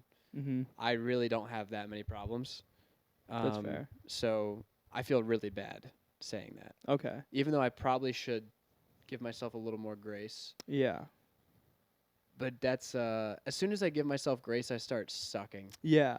So it's like I know need to what be you tough on myself. Yeah, I know what you mean. As soon as I am like, good job, it's just like, well, How long can I ride the next that? 10 things you're gonna do are gonna suck They're now, all gonna be because you're gonna shit. like be like, oh, I did a good job one time. Yep. Yeah. Mhm. So that's why every day I wake up and I say, I hate you, Harry. Yeah. Fuck you. Paul Miller told me one time, he was like, if you hate waking up in the morning, just like smile, just be happy. Yeah. Gaslight yourself. And I like woke up one morning and when I wake up and I don't want to be up, I will get so mad that I will punch my pillow. And I woke up and I punched my pillow and then I laid back in bed and I just went, and I didn't get happy. And it made me it didn't more work? mad. Like I just God was damn like, it, I Paul. can't even believe I thought that might work. Yeah. I was just so annoyed at myself. Yeah. Well, Paul's also just like one of the happiest. Yeah, his disposition. nicest. Just walks into a room and fills it with good energy kind of guy. I want to always be that person, but at the same time, I want to be mysterious. Yeah. Same. I want to be that quiet, stoic guy, Yeah. but I talk too much to be stoic. Yeah. Me too. Me too.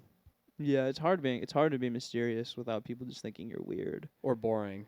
Boring especially, yeah. Yeah. Mm-hmm. Yeah, I mean that's generally when you talk to hot people, you're like, I can't tell if They're you're boring. No, if you're hot either people are boring or boring. mysterious. Hot people are just really boring.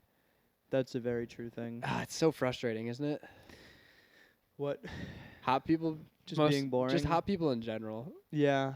You're a Like, good-looking guy, I will say. I was not growing up, but which that's is the why I fucking knew it. yeah. Sorry. Well, I also just figured out how to cut my hair because I have a giant forehead. I have like a giant forehead. Can you? Yeah, like it's not great. Like I look a lot better with it down. It's not terrible. It but makes yeah. me much less Yeah, significantly less attractive. Hair is everything. Yeah. As a guy, hair is literally everything. If I shaved my head in college, I look like a Yeah, I fucking did too murderer. for the Headstrong Foundation thing. No, ours was I just did it because I was a weird guy. Oh, okay. I'm a creep. Okay. I'm a loser. Wish but I was special. exactly. I wished I was special. Yeah. But yeah, it completely changes everything. I mean, girls are the same way, but they're more in tune with their hair Yes. from an earlier date than Yes. guys are, and It's guys are ingrained just in them. starting to hop on Yes. to like maybe I should have shampoo and conditioner. Yeah. Yeah. And they should be in different bottles. Mm-hmm. They shouldn't be Yeah, exactly. 17 in one. I used to be the biggest believer in like, why would I not just have one bottle for my nuts it's- and my hair? So efficient. Exactly. Just love streamlining that process. Yeah. Oh my god. Why is my skin breaking out so Yeah, bad? exactly. Yeah. But I never really had like skin problems, so it just Yeah. never. But also one of the big things with men and hair is like having hair, Yeah. because we're at the age now where like if People you're are- going bald, people know you're going bald. Oh yeah. And there are some people where it's like just get rid of it. I have Stop. Sorry, Devin. I've never seen Devin without his hat. I have. He takes it off sometimes on stage. Yeah, that's but why. yeah. Yeah, he's losing his hair, and I It's bet gone. he'd probably look good with a shaved head.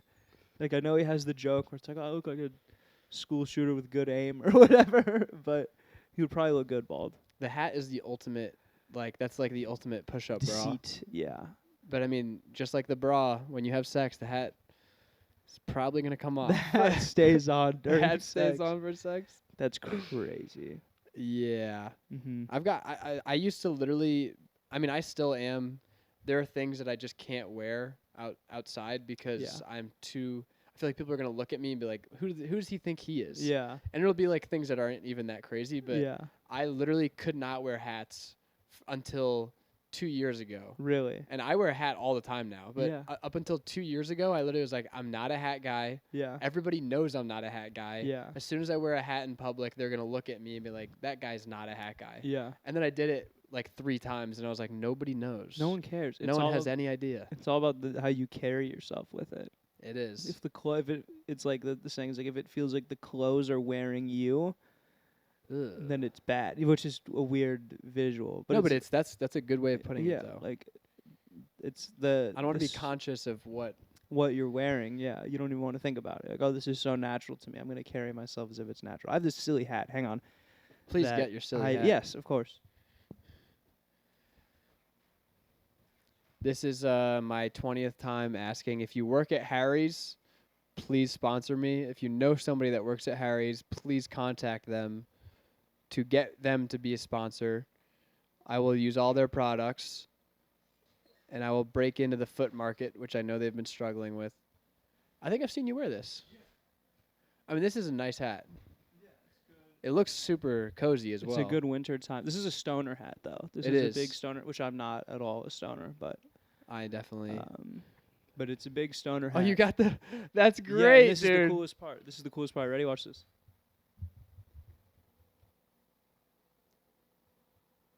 Oh. Now you look like Sherlock Holmes. Yeah. Like if I walked around wearing this like Like Bambi. yeah, or like Bambi's mom. I'm sorry. Wait, what? Dead. Oh, you think people would get? You think they'd get that mad? Well, it's no, but it's like Who it's the like fuck it is would, this guy? you just really notice that I'm wearing kind of an outlandish hat I don't think it's outlandish. I really don't. because of how I'm wearing it. It's because of how No, I don't think it's that because of crazy. how I feel. Hang on. You put it on. Oh man, now this is gonna look outlandish. Do I have my hair out or? I just kind of put it on and however it sits. How do you feel? I look retarded, don't I? Yeah, I feel or- retarded. It looks like a Dude, helmet. If you can't see my hair, I look retarded. Yeah. And you don't even, he doesn't even want to admit it, but it's true. I I just- can tell by how you're yeah. looking at me. Let me just see Yeah. how bad I mean, it go is. ahead. Oh. I look like a mushroom from fucking Mario Kart. Yeah. And then well, I also am just letting my bangs hang down, but like this feels so good. I can't Looks wait good, for it. dude. I can't wait for it to get cold again. It's gonna happen very soon. I hope so. I did it. I did the joke, and I don't know if you were at Power Hour, but I was like, it's getting colder out, like just as a way to introduce a joke, and everyone's like, it's 80 degrees outside. What Yeah, are you chose talking- the wrong day. Yeah, and I That was was like the fluke day in yeah, fall. and I was like, well, it's gonna get cold out. Damn, And dude. I just had to like, You tried topical. yeah, I never do topical if you're wrong about the topic. Especially if it's weather, yeah. Rule number one I guess- about being topical is be correct. Weather is the most topical thing that you could talk about. Mhm. That's why Yep. everybody talks about it. Yes. Do you have go-to small talk? I'm not good at small talk at all. Yeah, same. Yeah, But just really bad. Tosh and Mulaney both use "Do you believe in ghosts?" And that's a Mm, really good that one. is a really good yeah, one. because you immediately find out a lot about that person Yeah. and whether or not you think you agree with stuff Yeah. with that person. Yeah. Do you believe in ghosts? No. Okay. However, no, I'm kidding. I don't believe in ghosts. Yeah. I love ghost stories though. Yeah. Any that's like crack cocaine to me. If somebody has like a paranormal or a spooky story, I'll be like, tell me at once. Yeah. I want to know how crazy this thing was. Yeah. What about you? I'm on the fence. I used to think that like our house was haunted when I was a kid. But I'm like 80% sure it was just my parents having sex. Oh man, that's way worse. Yeah, which is even more paranormal. I thought you said they didn't get along. This was before. Okay. This was before. When they got along really well. Yeah, before my dad committed tax fraud. Things were Respect. pretty cool. Yeah. Yeah. Swag. Was that just like a day at the dinner table where your mom was like, "So, guess who committed tax fraud?" This is kind of sad. I like don't remember a lot of it. That's fair. Like it's all just blocked out. Like I just remember hearing that we had to move. Camera just died. Damn. We still have the audio. Cool. Yeah, I literally remember my mom being like, "Yeah, we have to move, and we're really gonna downgrade." How And old were you? then, I was like 8 when that happened. It's pretty young. Yeah, and then the next thing I remember is like being established in the new house, like being like 9 years old. Were you at all excited that you were moving? No, because everyone was crying the whole time. Like my mom was just crying the whole time. So, no, I do not remember that being exciting. Even like moving into the actual house, they were crying. I don't remember packing or unpacking a single box. That's fucking nuts. Yeah, it's just like the trauma response of Dude. like your brain protecting you or whatever. And I hate sounding like I had a horrible childhood. I had a fucking awesome childhood. Just No, a couple dude. hiccups. You went to a fucking dine-in movie theater with your family. so Yeah. you didn't- Oh yeah. My dad went into significant credit card debt to make sure we could have a a conversationless dinner. I should have peed. I should have peed and refilled my water while we were doing that. cut that out. I don't know. You'll probably notice it now. I can't do stand up in anything but a black shirt or like a really thick hoodie because I will sweat through everything. Oh, that's why. Even still, yeah. I don't think I look good in. I look really good in gray, which is really unfortunate. Why is that unfortunate? Because 'cause I the just, sweat? 'cause I just pit. Yeah, I pit everything out. I just completely. This is a very low. Oh. Yeah, this is a very low stakes situation, but I just have such bad anxiety. Like I'm just constantly nervous Holy for no shit. reason, and it manifests with sweating only in my armpits. Is there any context where you are not nervous? I mean, yeah, there's like there's times when I'm not, but I'm just always like a little anxious, and I'm just always sweating. That's brutal. Yeah, it is. I would love to wear the color gray. I would love to wear like a button up. What about dark, like like a slate? It has to be just really dark colors. Sorry, dude. If it makes you feel It's- better, the black T-shirt's a good look. It is a good look. It is a good look. The Louis. Yeah. No, but yeah, I just profusely sweat in my armpits for whatever reason, probably from being anxious, but yeah, I just profusely sweat in my armpits, and it's disgusting. Do women generally like your smells? My girlfriend loves the way my That's- armpits smell. That means that you guys are loves- fucking a match. She absolutely like Boom. when like when she stays over and like I'll shower before bed She's and like, I don't put "No." deodorant on, and like like an hour later when it's just my odors that aren't like necessarily bad, but it's just smelling like a person and not like deodorant. Loves it. She'll like shove her face in my armpit and smell it. Well, that's a bit. You think so? Tongue? No, her face. She'll just smell it. Oh, okay. Yeah. That means that she's in love with you. Yeah, no, she Biologically, is. Yeah, she's programmed. Yeah, we are very much in love. You found each other. Yes. It's a very beautiful thing. What's it like to be in love? It's beautiful. It's beautiful. Just feeling. Yeah, you're going to hang out with her right after this. Right after this, yeah, and I just got done hanging out with her too. It was her dad's birthday, and we got dinner. And this is how you know she's in love with me, because I had catastrophic diarrhea. Yes. In her sister's bathroom. Oh yeah. And like everyone knew what was going on, because I went during the restaurant. I left. And it was like I was probably gone for about 7 or 8 minutes. A little sweating more than usual. Yeah, it's coming off his forehead now.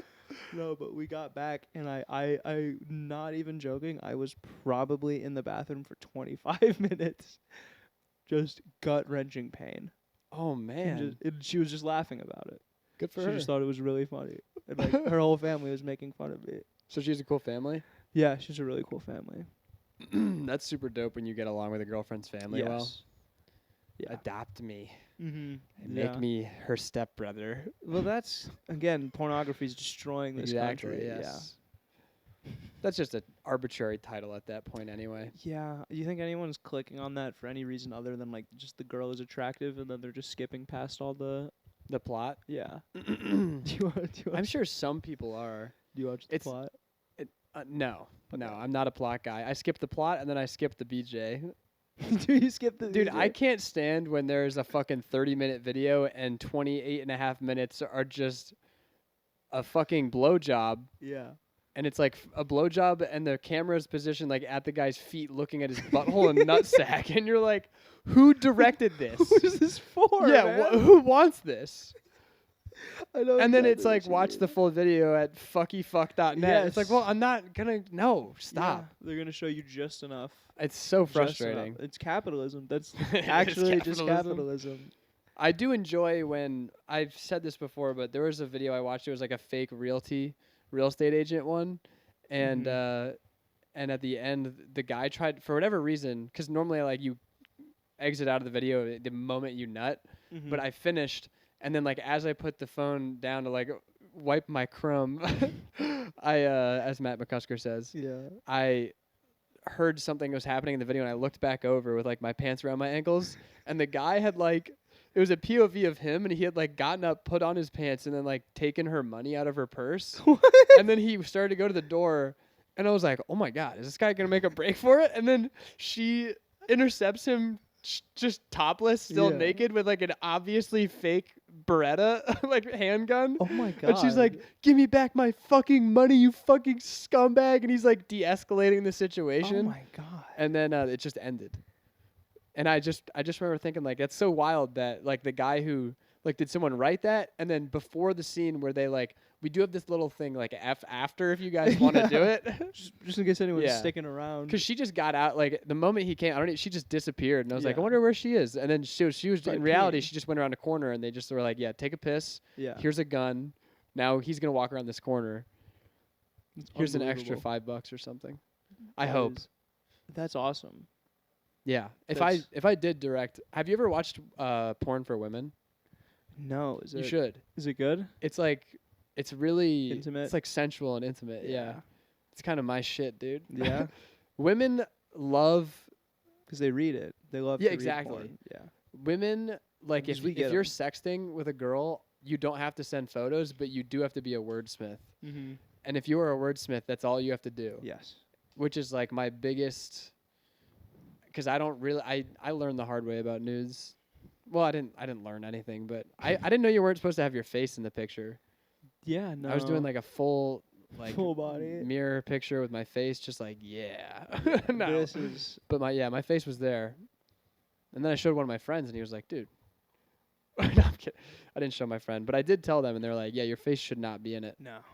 John Mulaney has a story about he had a picture on Twitter sent to him of his cock, just like taken, like shooting Not down, like a flat. Oh, that's like not the sending flattering angle sending either. a sex to somebody, Yeah. and it was his cock. Like it was Yeah. actually, he took that photo, Yes. and the person was like, "Is this your cock?"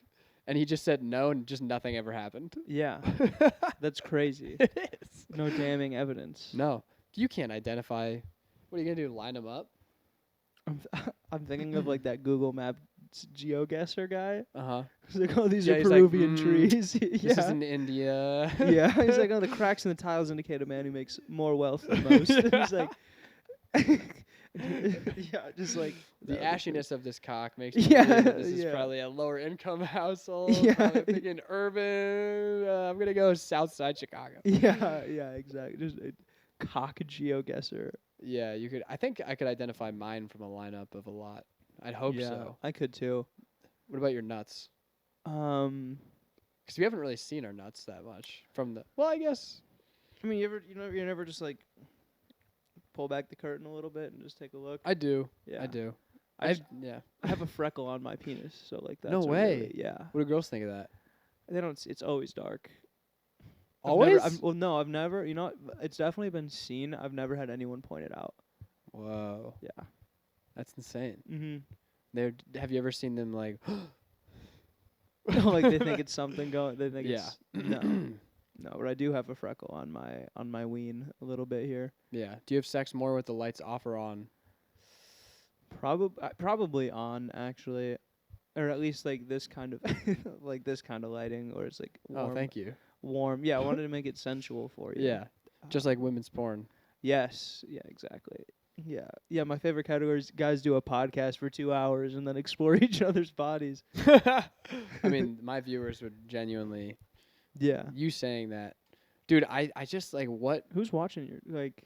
Who are these people? You think you're on just a weird subreddit somewhere? I think so. I'm Yeah. on a subreddit. Oh, I mean, the fact that the guys who have DM'd me and stuff for like the feet stuff, they're not even feet guys, but they're sock guys. Yeah. It's like another tier that you didn't even know existed. Yeah. And as I've been saying, I think it's more sinister because there's something crazier to me about the fact that you're not into feet, you're into covered feet. Yeah. It's very strange. It's like being into women that aren't naked, but they're wearing lingerie.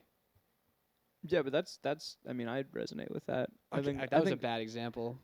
Like I think like a 'Cause girl women are with hot, like feet are yeah, not hot. Yeah, that's a good point. That's a good point. Feet are already gross, Yeah, but then you're feet are like covering gross. up the gross thing, but you still want to know that there's a gross thing under there. Yes. And I know that they like grosser socks. Because Oh, a guy really? DM'd Like me the dirtier asking for the like my better? sweaty socks. Dude, your sweat would probably make these guys go crazy. My armpit sweat, Yeah, probably. Yeah. yeah. I mean, you would make a killing on OnlyFans. I've thought about just putting my comedy on there, but making it seem like it's a very sexual thing, Mhm. like having like a very raunchy Catfishing profile them? picture. Yeah. Like, or maybe like my shirt's off or something, and then it's just I'm a radical little guy. Like, Or yeah, you just do what the porn video does, where it's like you getting undressed, and then like the last 2 minutes is you doing the bit. yeah, yeah. Oh my god. If you want to watch the full thing, Yeah, like I undo my there's belt. just another tag. Yeah. Oh my god, just another paywall. Just keep making paywalls until the. Well, dude, I was considering. So I want to make a Patreon for this eventually Yeah. at 1,000 subscribers. Yes. And I'm gonna have a $5,000 tier where it's just me saying the N word. Dude. But so, but dude, like the worst case scenario is I make $5,000. And then no one will pay you to do anything ever again. What if I make it $15,000? There is a number where it is justifiable. like over $1 million? that number, dude. Because to think that I wouldn't for $100,000, I wouldn't. dude. I mean, I would never say that word, obviously, but like if you have a number, because no, you're never gonna have a job again, or you're only gonna have a job long enough until they're like, wait, hang on, this guy looks. They would familiar." need to screen record it though, and you can make it so that you don't let them do that. I guess they could just film their computer screen. You're not thinking about this too thoroughly. No, I mean I really think, but they know it's not. They know it's going to be innocuous. I'm not going to be like yelling it. I don't know. At somebody. I don't know. Yeah, I'm probably going to do it Terrible. with Sam Biru if it does happen. So he's there like as a co-signer. yeah. Yeah. Yeah. I might cut this, but good So, masturbation. That's funny. Yeah. That's really good. At the Vouch show, I made Drew Gregory's mom double over laughing. That's such a good feeling. I know, and he literally was like, I was so pissed, dude. Yeah. Yeah, to have his mom, who's like late 60s, laugh at a child. Yeah. I mean, that's my goal. Yeah. Yeah, dude, Sam Rossi made my girlfriend laugh so hard at my mic that I was, you should just have sex with her in front of me instead, dude. That's hilarious. Yeah. He's so funny, dude. He is genuinely, like what you were saying, like what you were watching David telling you, like, I just need to write. Uh-huh. I feel like watching Sam. Mm-hmm. He's genuinely that funny. And I've never heard my girlfriend laugh that hard. That and stings. It literally felt like I was being cucked. You were. I literally was. And laughter is a more intimate cuck Yeah. in some ways. Mhm. Way more. Because you're laughing a lot more than you're having sex. Yeah. Or you should be, at least. Yeah. God, it would suck to be in a relationship where you're only having sex and never laughing. Yeah, that would suck. I'd rather only laugh. Yeah. I'd rather only laugh. Even when you're having sex. Yeah, I mean, Depends Are on you what at they're the- laughing at. yeah. At Well, or with- we've had chuckles during intimate times for sure. I love when you're having sex and something funny happens and you can both enjoy it. Yes. And then resume. Yeah, you That's get the right mark back. of whether or Yeah, not. it's not weird. Yeah. Yeah. That's always a If you have a to good tap sign. out, then it's like, all right, well. Yeah. I've in doggy, the back of my quad will cramp really bad sometimes. And one time it happened so bad I fell off the bed. And we both died laughing. And then we were like, all right, let's resume. Back to Yeah. Which is crazy because it's like two different modes. Yeah, that's amazing. Yeah, that's beautiful. It's a Yeah, and good then I broke connection. up with her like the next week. Really? No, I'm kidding. Okay. I think COVID happened. Oh, okay. Yeah. Yeah. I love how like failing businesses use that. Like they were gonna go. They were gonna. Yeah, they're like, They were gonna close down unfortunately- anyway. Before COVID, like they were losing money or whatever. Like I feel like it's the same. You could do that with a relationship. Yeah, you could. I mean, I basically. It was like we were dating in college, and then Yeah. I went home to Jersey. She went home to Arizona. Yeah. Couldn't be farther apart. Yeah. And then it was in the first part of it where they're like, it's gonna be 2 weeks, and then you're Yeah. gonna come back. And before we left, she was like, "How do you feel about our relationship?" And I was like, "It's gonna be 2 weeks." And then Mhm. 2 weeks passed, and I was like, "It's not gonna be 2 weeks." Yeah. Yeah, and then she called me and she was like, "If I feel like you don't want to talk to me sometimes," and I said, "Sometimes I forget I have a girlfriend," Yeah, that'll do it. which many people have told me is not a good thing to That'll- say to somebody. That'll do it. Yeah. And then she was like, "I'm gonna let you go." yeah. The actual words she said were, "I'm gonna let you be like a free bird and flap your wings," or something really, Aw. really gay and sentimental. Yeah, I would have and been I like, was break like, up.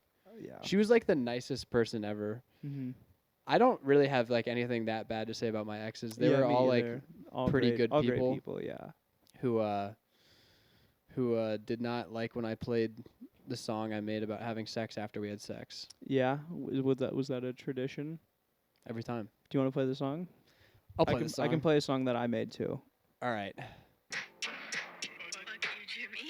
How you make scam rap? You get scammed every day. Bad milfs in my area wanna fuck every which way. Nigerian prince sent the money, he said it's on the way. My uncle said in World War II he shot at a T-Rex. Bitches who don't talk at all when they're good at sex. I fell from a third pyramid scheme this week. I ain't even got a bar for that, man. That shit's just weak. Went to meet Tiffany, was greeted by 3 very large men. Fell for another Tinder scam again. Hope everyone who scammed me goes straight to hell. I was the #1 donor of Coney 2012. Dude. Booty massage. But when Nicki Minaj rap, she sound like I saw Vet and I said, thank you for your service. Just looked at me and said, I'm sorry about your girlfriend's service. I paid for the full version of Fortnite. Lost to a handless man in a fist fight. Paid $1.75 for some Arizona iced tea. Paid $6 to take a pic with a man. He said he was iced tea. I'm a part of several flat earth Facebook groups. Can't run to the toilet for your girl when she poops. Bought a lifetime supply of penis enlargement pills. Way too many and now my dick got some gills. Went duck hunting with former VP Dick Cheney. Turned around and shot me in my hanky panky. That's that. I will say that's very solid. Oh yeah. It Quarantine is was surprisingly solid. quarantine was a crazy time. You made that during quarantine? Dude, I was on so Oh, many shit, I edibles. just gave the foot. I was on so many edibles. So you do edibles, but you don't smoke? In quarantine, I did. You also say you don't smoke. You smoked a cigarette. Yeah, I'll smoke cigarettes every now and crazy. then. Well, I don't. I used to. I've started using nicotine when I was like 15.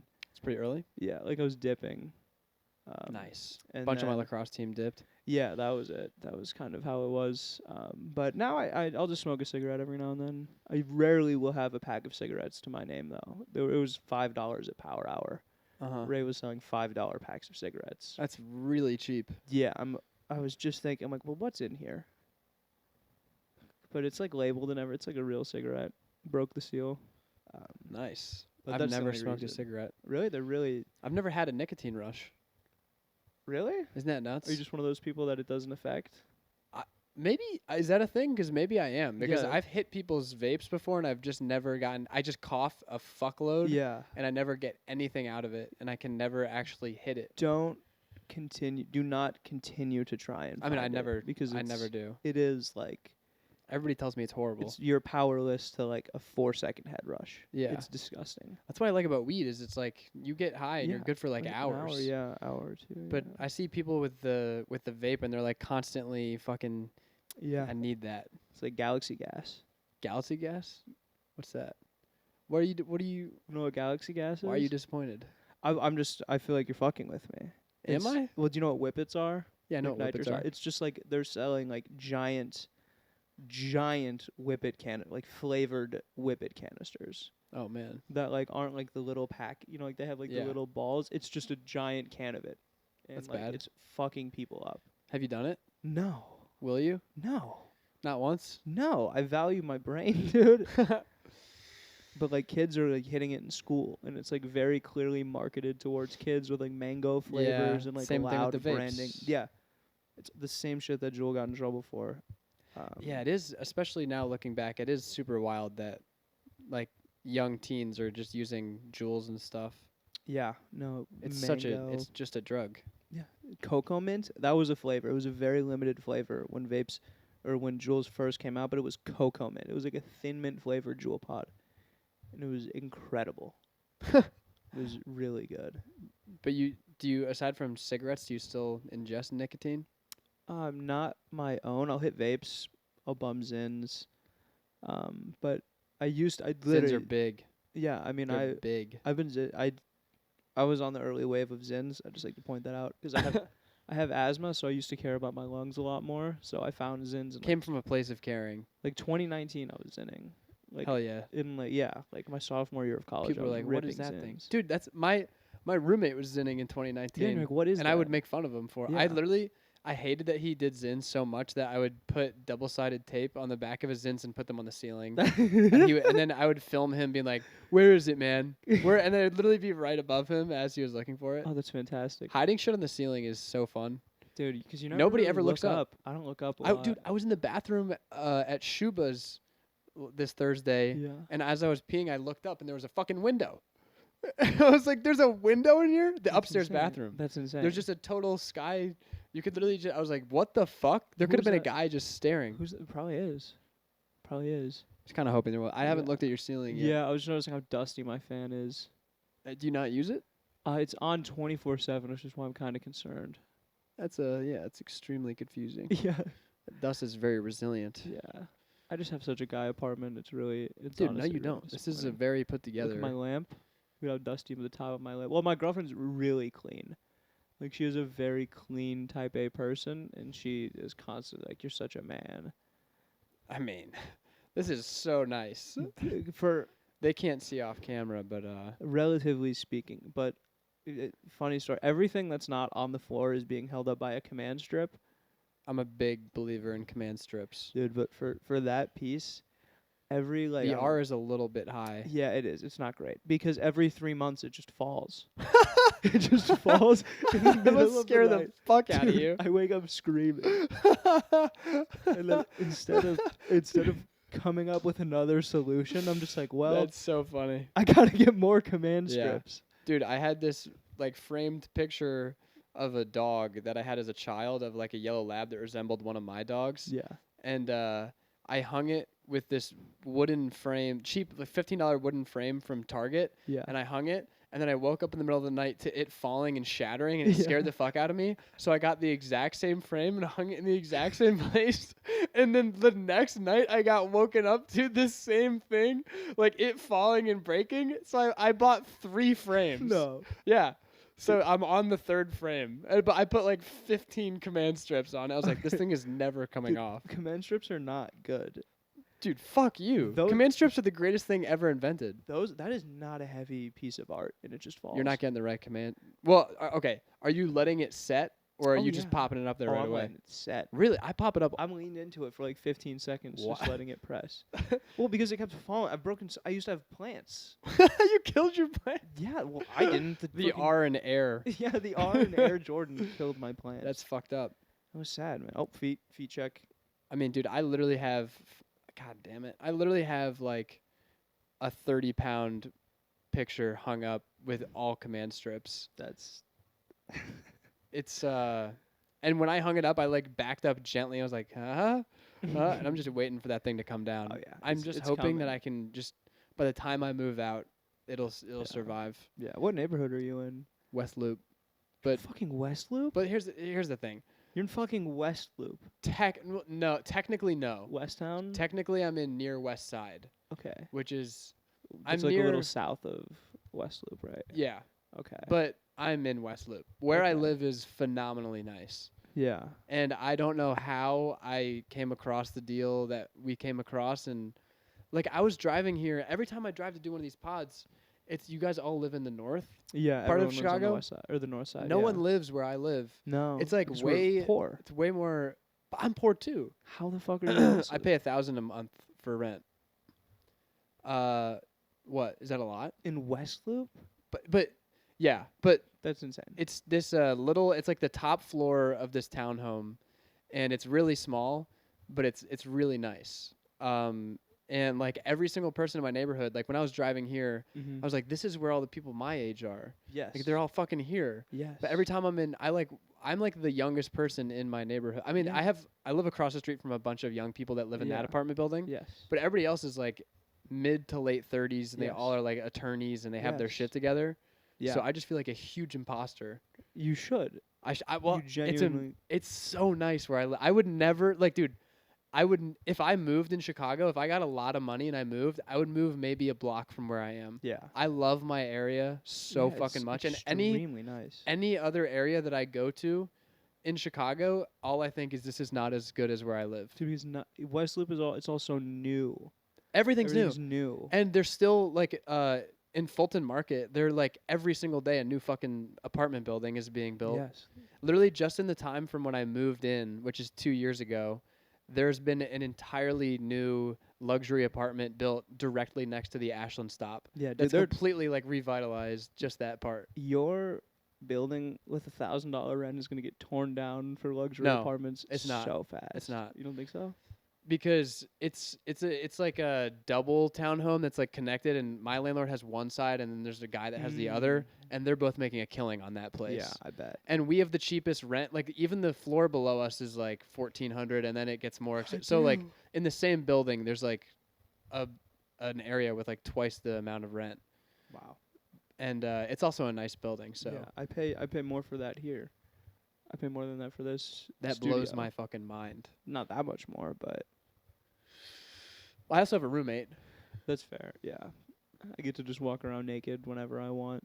Yeah, I have to be a little bit more careful, but I mean, I still am pretty. Because of stand up, our schedules are so inverse. Yeah, I'll go an entire week without making eye contact with him. Yeah, that's nice. And then last night, I was reading in the kitchen while making pasta, and he walked in with a girl that he is hooking up with, Yeah. and that caught, I think, everybody in that equation very off guard. yeah. It was one of the most uncomfortable things that's happened to me in quite some time. It sounds uncomfortable. Yeah, she said that it was funny that we had a washer dryer unit in our kitchen, and I was like, Mm-hmm. why is that funny? Like I wasn't trying to be a dick. I was just like, it is funny. Gotta go along. I know, with it. dude. It was. I was tired. I had just worked the entire day, Yeah. and I had just gotten like out of the shower, and I was finally cooking dinner, and it was like 1 a.m. Yeah. and I was just trying to read about El Dorado, and then this girl came in, and she was like, "That's funny. That's so funny," and I was like, "I don't know. Is it?" It just completely ruined everything. You think you cucked you think you cockblocked? I know for a fact I did not. Okay. That's the other thing. I was sitting there. You know how I said I could read through anything? Mhm. It was tested last night. Yeah. Yeah, my roommate is loud. The girl, not so much, but With him? he is so vocal. Really? No. Oh. But yeah, we have paper thin walls. Yeah, so do we here. People have probably heard, my neighbors probably heard this entire conversation. They're probably so mad. I just have one right there. Well, I can hear them sneeze. That's the thing, is when you're like, how bad? Because I had a girlfriend, my ex, in my apartment. She would always be like so nervous about having sex, Mm-hmm. and she was Christian too. Yeah. And she was like, double. our neighbors your neighbors can hear us. And I was like, no, they can't. Like, don't worry about it. And I genuinely thought that. And then one night she was like, I can hear him snoring at night. And then I woke up. I thought she was full of shit. I woke up one night and I just was like laying in my bed and I heard my downstairs neighbor breathing. Oh. And I was like, Oh, no. And multiple times when me and that girl had sex, the next morning my neighbor had texted me and he's like, around 1 a.m. you were making a lot of noise. If you could just keep that to a minimum next time. That didn't ever ring set off any alarms for you? I thought that was the bed frame hitting the wall, but I mean it was, but it's it's all also of it. It's a just culmination. yeah, it's just Yeah. That was another reason I had to get a bed frame. wow, yeah. Yeah. Cool, man. Yeah, my college roommate, it just sucked because he was just such a stud. Dude, he was like Always pulling. like 6'6", like 235, just solid muscle. Uh-huh. And it was just him and his girlfriend, and they were just so loud. And Passionate. he had left the blinds up. He had left the blinds open, and I was in the car with my college girlfriend, and she goes, and I was like, what? And I was like, I hate myself so much. She's like, why? She's like, can you please look away? Like, I lingered. You saw? Yeah, they had the blinds open. Did they want people? No, I don't think so. They're I both, don't know, man. more conservative people.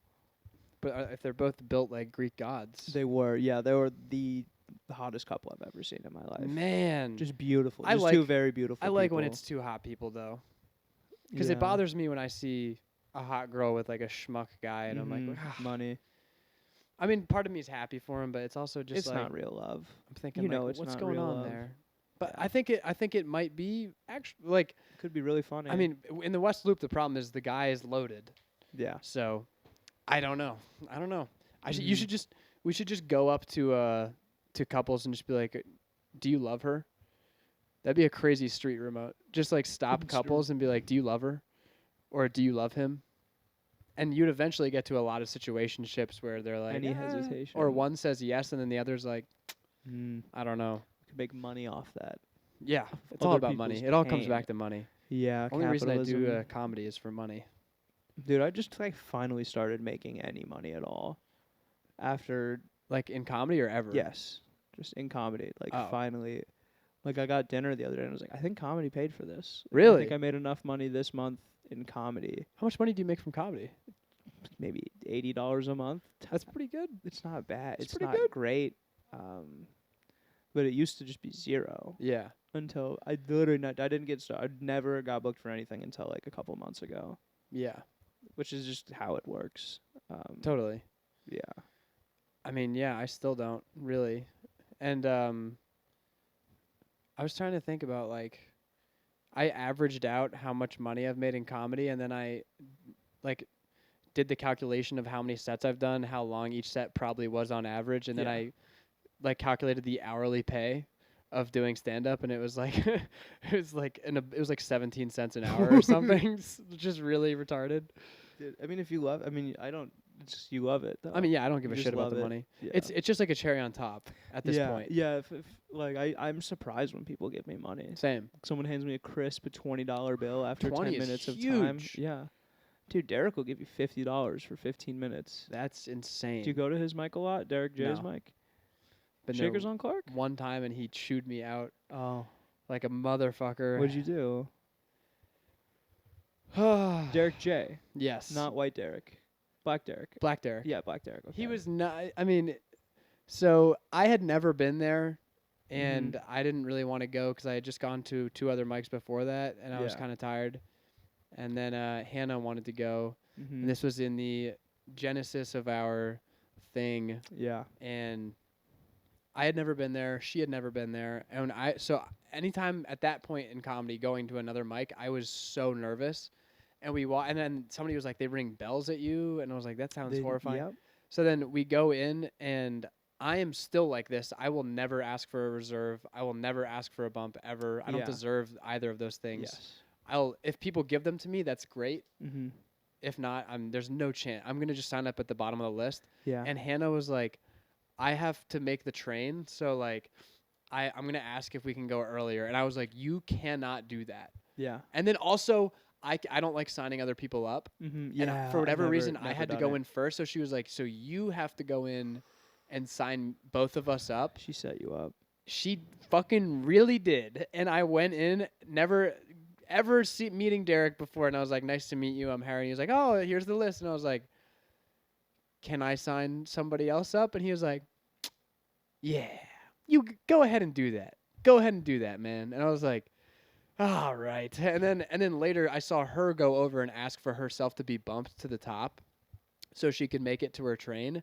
And dude, so then she didn't get any of the flack from this, by the way. Yeah. So then literally like the next comic, she was up and she did her set. And then after her set, Derek was like, well, see that young man in the corner right there?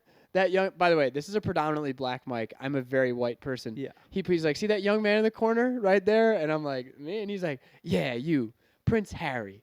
Prince Harry. Well, see, here's the thing. Prince Harry brought his princess here, and he said, I'm going to sign her up. It's a very noble, chivalrous thing for Prince Harry. Like, he was hamming it up to such an insane degree, dude. And then he was like, oh, but everybody's time's important. So she's got to get a train. His princess has got to get a train. So she's got to go earlier. Well, I'll tell you what, Prince Harry. Because of that, we'll see you when you're about to go up. All right? All right. And then every single comic, not every single, it was a retardedly long list. It probably had like 40 people. After about every 5, he would make direct eye contact with me and be like, guess what time it is? Are we going to have him up? No. We're not going to have him up. And then he'd die laughing to himself. And he'd be like, he thinks he was going to go up. He thought he was going to. And I'm just sitting there humiliated in the fucking corner. And Hannah's long gone. She fucking got her train. She was like, bye, slay. And I just was sitting there getting butt fucked in this room until, dude, I went up at like 2:30 a.m. He fell asleep during my set. He was fully asleep. He was like slouched over before, and it was so fucking stupid. I went up and I just fucking, not only did he let me, so he fell asleep, so I went for like 9 minutes, and I only had 2 fucking good minutes at that point, so I just ate shit for like 7.5 minutes until he fucking woke up and was like, all right, I'm gonna get Prince Harry off stage, and then he was like, I hope you learn your lesson, that when you got a girl, you don't just have to do everything, like just trying to just instill fucking wisdom. And then he was like, I know you're going to come back, aren't you? And I was like, oh yeah, I'll be back. And I have never been back since. I was like, fuck that. And I've never honestly aired my grievances with that situation to Hannah, but fuck that so much.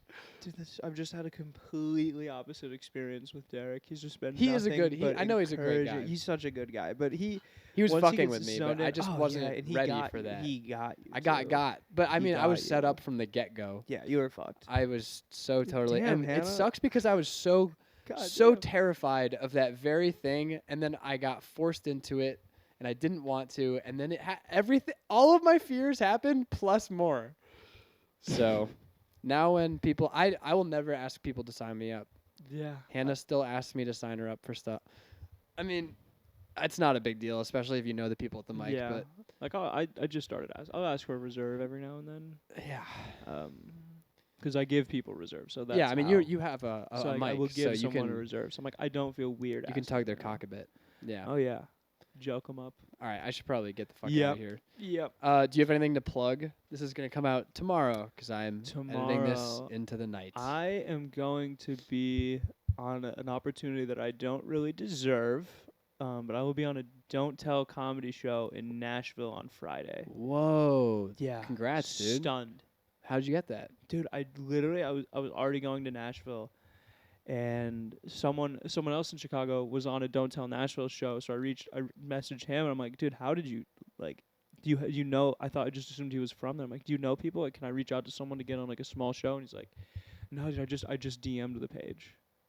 And they just were like, And sure. I just DM'd the page, and I'm like, oh, here's like different places that I've been. You know, I run a really fun mic. I didn't even send. I just said I've got clips on my page, and they were like, we have a spot Friday.